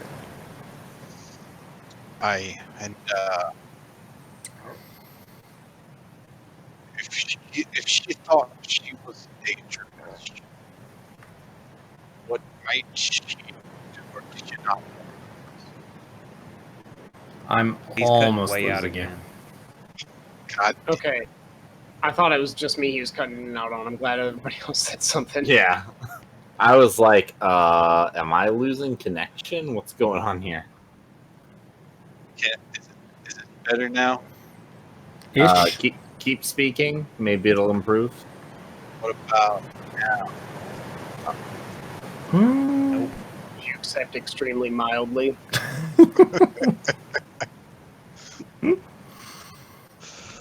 I don't. Now we Now hear you you sound fine. clear.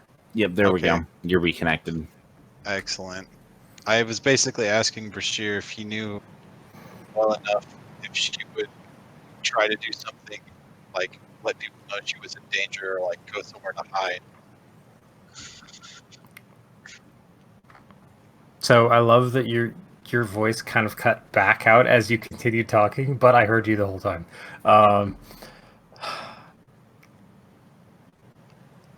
So he would have told you.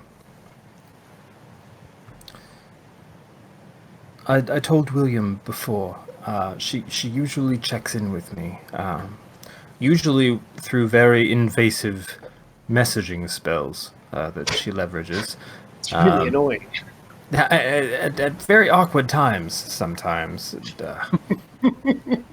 I never know when to expect it, so I'm always worried the second I go to the bathroom. But I haven't heard from her in a while, actually, several weeks, and usually, I mean, she might go a week without checking in, just telling me what she's up to, or just pestering me with something annoying, or. But and there has been a long gap now, based on what I'm used to. Maybe it's got something to do with the magic that they're cutting out here. Right, because your DM gave that away at the gate. He sure did.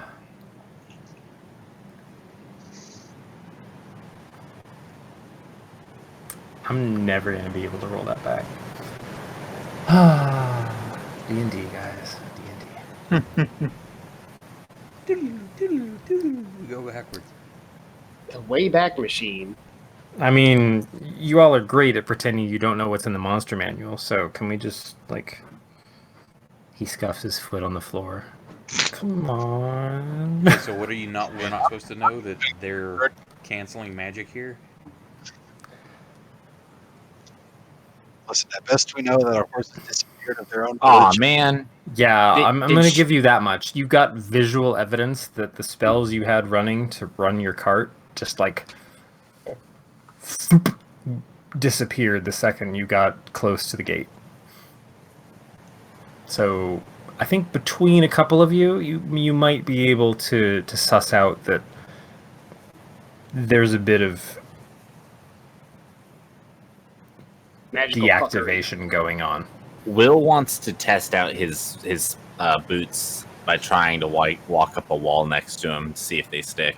In an alley that's unobserved. All right, where are you? Put your foot up on the wall and then try to like stand real quick, like you're stretching or something. Yes. Like the second you get into the city, or No, I find I find a quiet street and or alley. okay, your boots still work. You walk up a side alley. Give me a stealth check. All right. Where is that?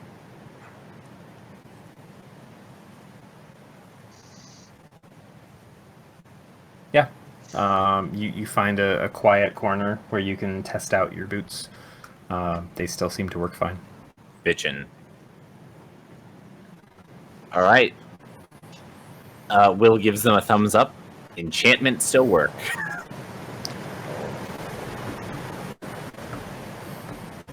While we're in this quiet alley,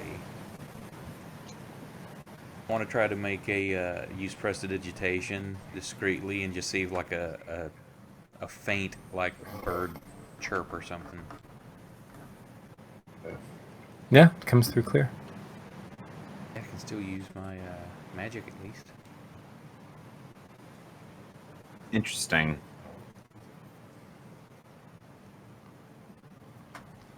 There it is. Then we should probably start searching. Gonna be honest. I don't know where to begin.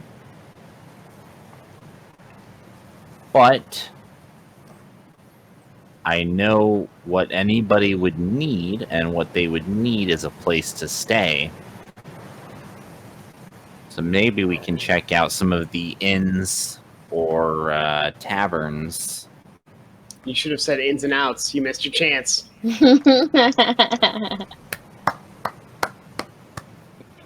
Okay, you know what? You ruined it. I was actually saving that. I was leading up to a better one.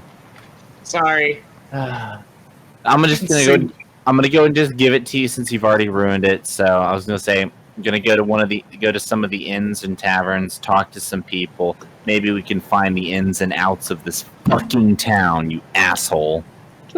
I mean, there could still be a White Castle in the middle of it. White Castle is shit and you know it.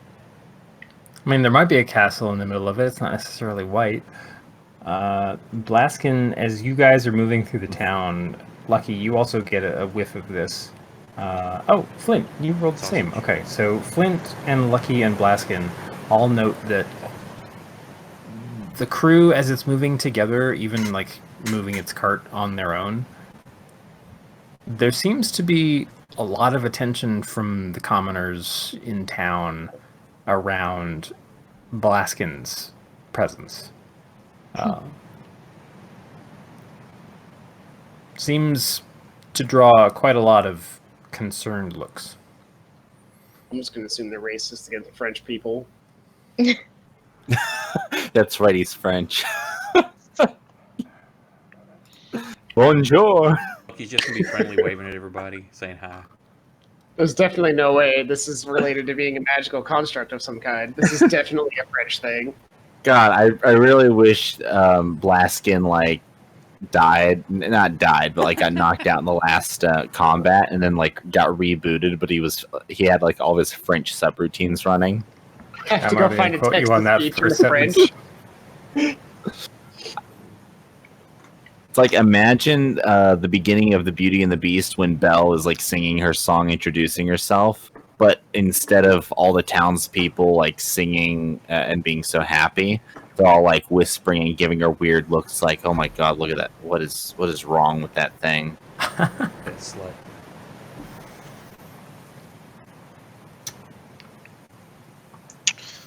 Well, I don't know how well we could disguise our friend here. Obviously, You're probably just gonna have to lean heavily on the divine aspect of this.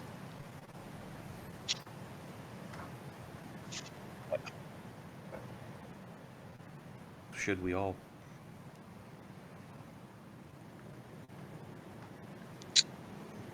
I agree. Let's go. Right. Let's find Yeah, go ahead. Go ahead. No, you go ahead. Okay, I was gonna say let's find some place to get some information. Can we look for a? No, I'm not gonna say can we. I lead the party as we look for an inner tavern. Yeah, you make your way around the outer curve that goes down around the city. You're able to check with a couple people, which you obviously sound like an outsider to the town, but they point you towards an inn or tavern / inn at the end of the outer curve, called the Leeward Hide, which seems to be a long, many windowed but single story building at kind of the culmination. So it kind of butts up against a cliff a bit, as the lower city kind of curves around the rocky center that kind of holds up the upper town. But there's a place to kind of secure your cart. There's a bit of commotion inside, not super bawdy or rowdy, but you also get like a series of pipes playing out of it, so there seems to be some entertainment there, kind of a low drum beat. But it seems to be the local watering hole and place for travelers to just kind of grab some rest.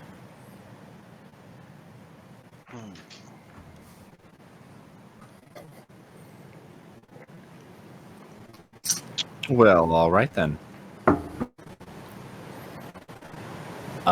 Let's go in. Let's maybe get something to eat. Find out about getting some rooms for ourselves, maybe, and ask around, see if anyone has any rumors or anyone can tell us what's going on around here. All right, you roll in to the tavern. Who's trying to lead the way in terms of conversation or investigation? Definitely not me. this guy, the dwarf, in a city full of other dwarves. It's not a city full of other dwarves, man. Yeah, I'm gonna let Flint kind of take point on this, just because he is from Grimspire, which is much closer to this place than where I'm from. And the charismatic guy. Yeah, I'm kind of like, Flint can kind of, whether it's through his charisma or just through his sheer dwarven stubbornness, he can make his way through a lot of things. So, Lucky, were you saying you were backing him up on this, or? I'm not charismatic, but yeah, go ahead. Flint should be the one to lead. He's a face man. Okay. Yeah. Flint, roll me a... let's see, roll me a general charisma check. Oh shit! I wasn't ready for this. What a charismatic guy rolls a 1. Well, shit. It was a 2. I mean, with the mod that I added from where you came from, that's a 24. Sweats nervously. You had to beat a 25. Yeah. Nice try, idiot. So as you walk up to the bar, a heavy-set Windside woman, being the term you know as the locals to Windhold, she's got some braided kind of reddish blonde locks on either side. She's broad as a barn, but her demeanor is twice as warm. Comes up to the bar as you kind of sidle up, and you hear, "Right, so how can I help you?" Oh, just trying to get to comfy place. And, Sorry, you're cutting out there. and then Flint's body just vanishes, and there's a little Flint's disconnect just flickering sign. in place. It's like a disconnect sign that's floating there. Player has left the realm.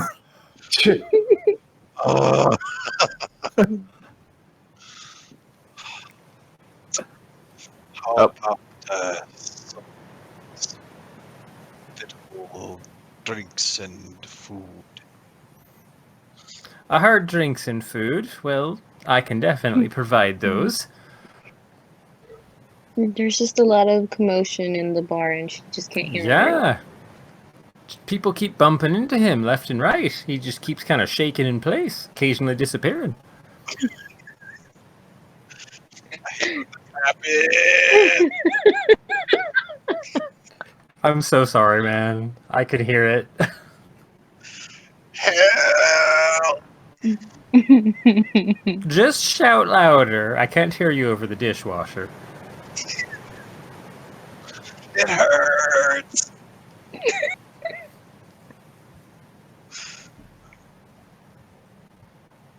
Hey, Lucky, do you want to take over for like 5 minutes?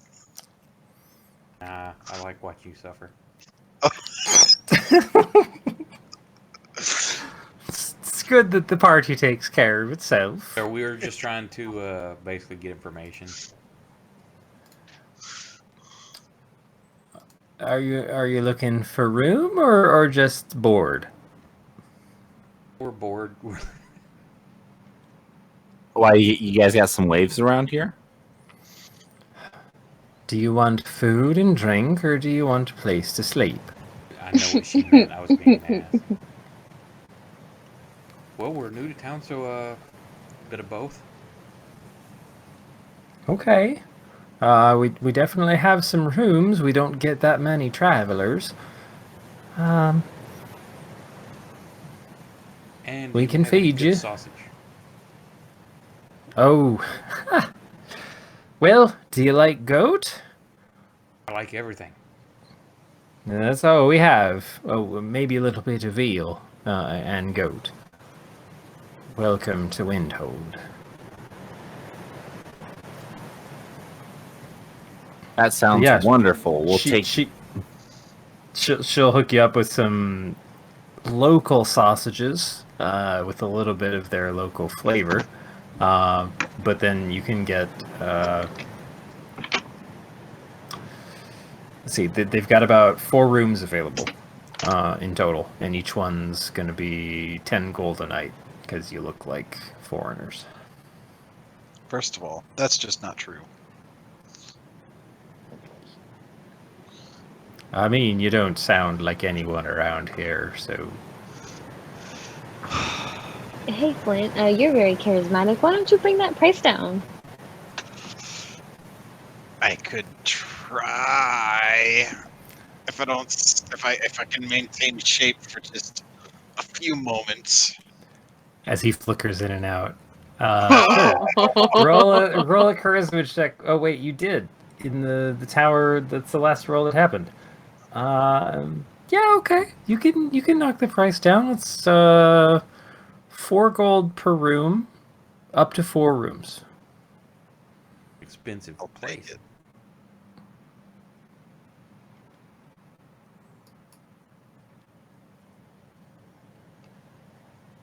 Hello?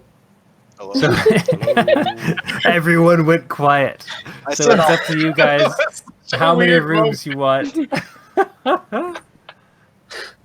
Everybody really did get super quiet for that moment. I'm sorry. I said I'll take it like literally instantly. Well, like 3 people spoke at once, and then it was immediately silent for 5 seconds after that. Like, it was just it was a single vowel, like bah. yeah, it was all one sound. I just want you to know that, Garrett. 3 of you spoke at once, it was one noise. I'm just trying my best. So it, honestly, I actually thought my internet cut out. Because Oh, Discord. once, and all I heard was like, So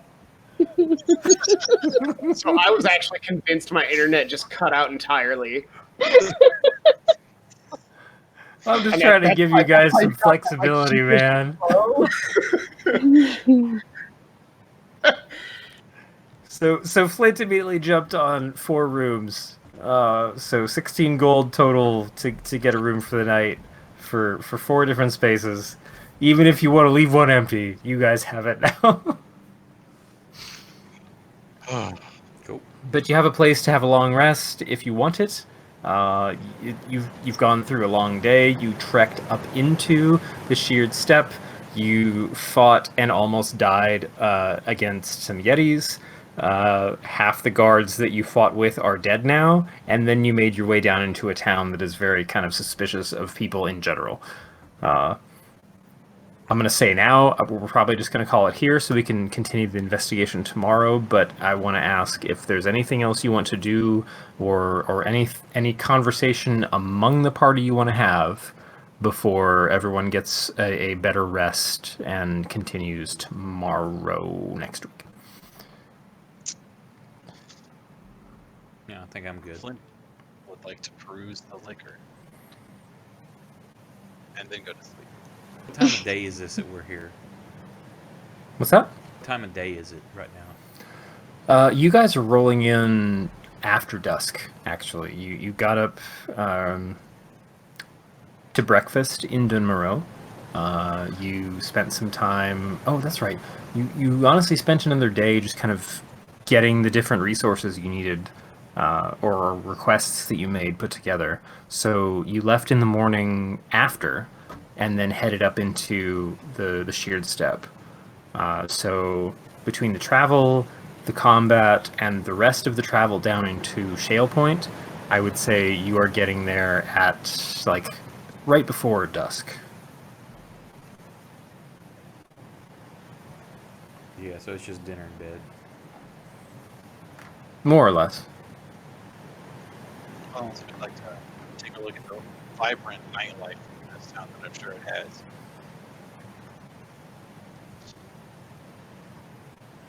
Probably come out at night to look for fucking wizards or some shit.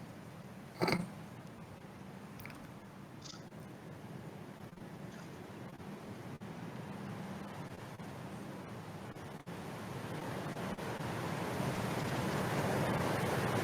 I'm good to call it here.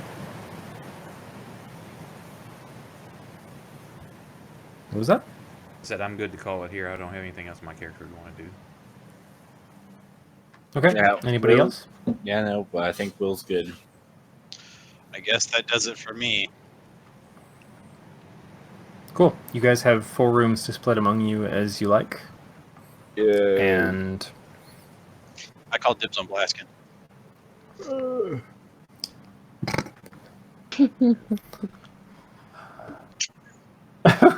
No! Slog's out. Absolutely vicious. Fuck you! All you hear as you drift off to sleep, Flint, is... I imagine it's more like when Picard tries to fall asleep on the Klingon ship, and Data's literally just staring at him from the corner. Picard keeps like turning around. It's like, oh, what are you looking at? It's like, oh, nothing. I'm just standing here. I'm running, protocols in my head. He's like, well, could you Could you look at the wall? Will is gonna look back and forth between Brashear and Lucky as he tries to debate who he wants to bunk with. Okay.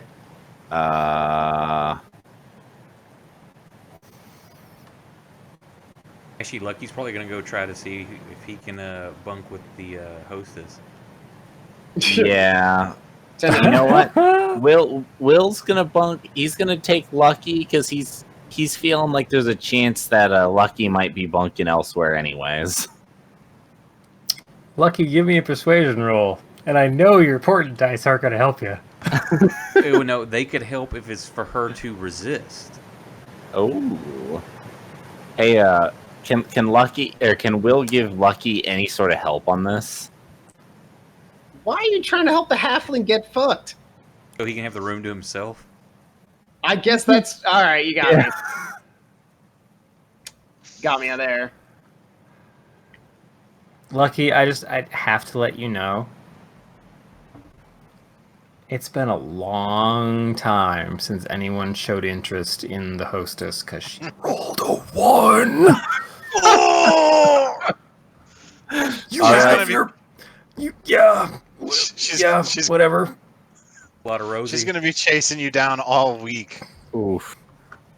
All right. Will gives Lucky a thumbs up and he heads up to his room all alone. Way up for me. Oh, Lucky has an interesting, adventurous night with a strong, very large, in muscular stature, tavern owner. You don't care. Any port in a storm, man. That's an interesting port. Yeah. There's some It's one hell of a port. some fun life experiences.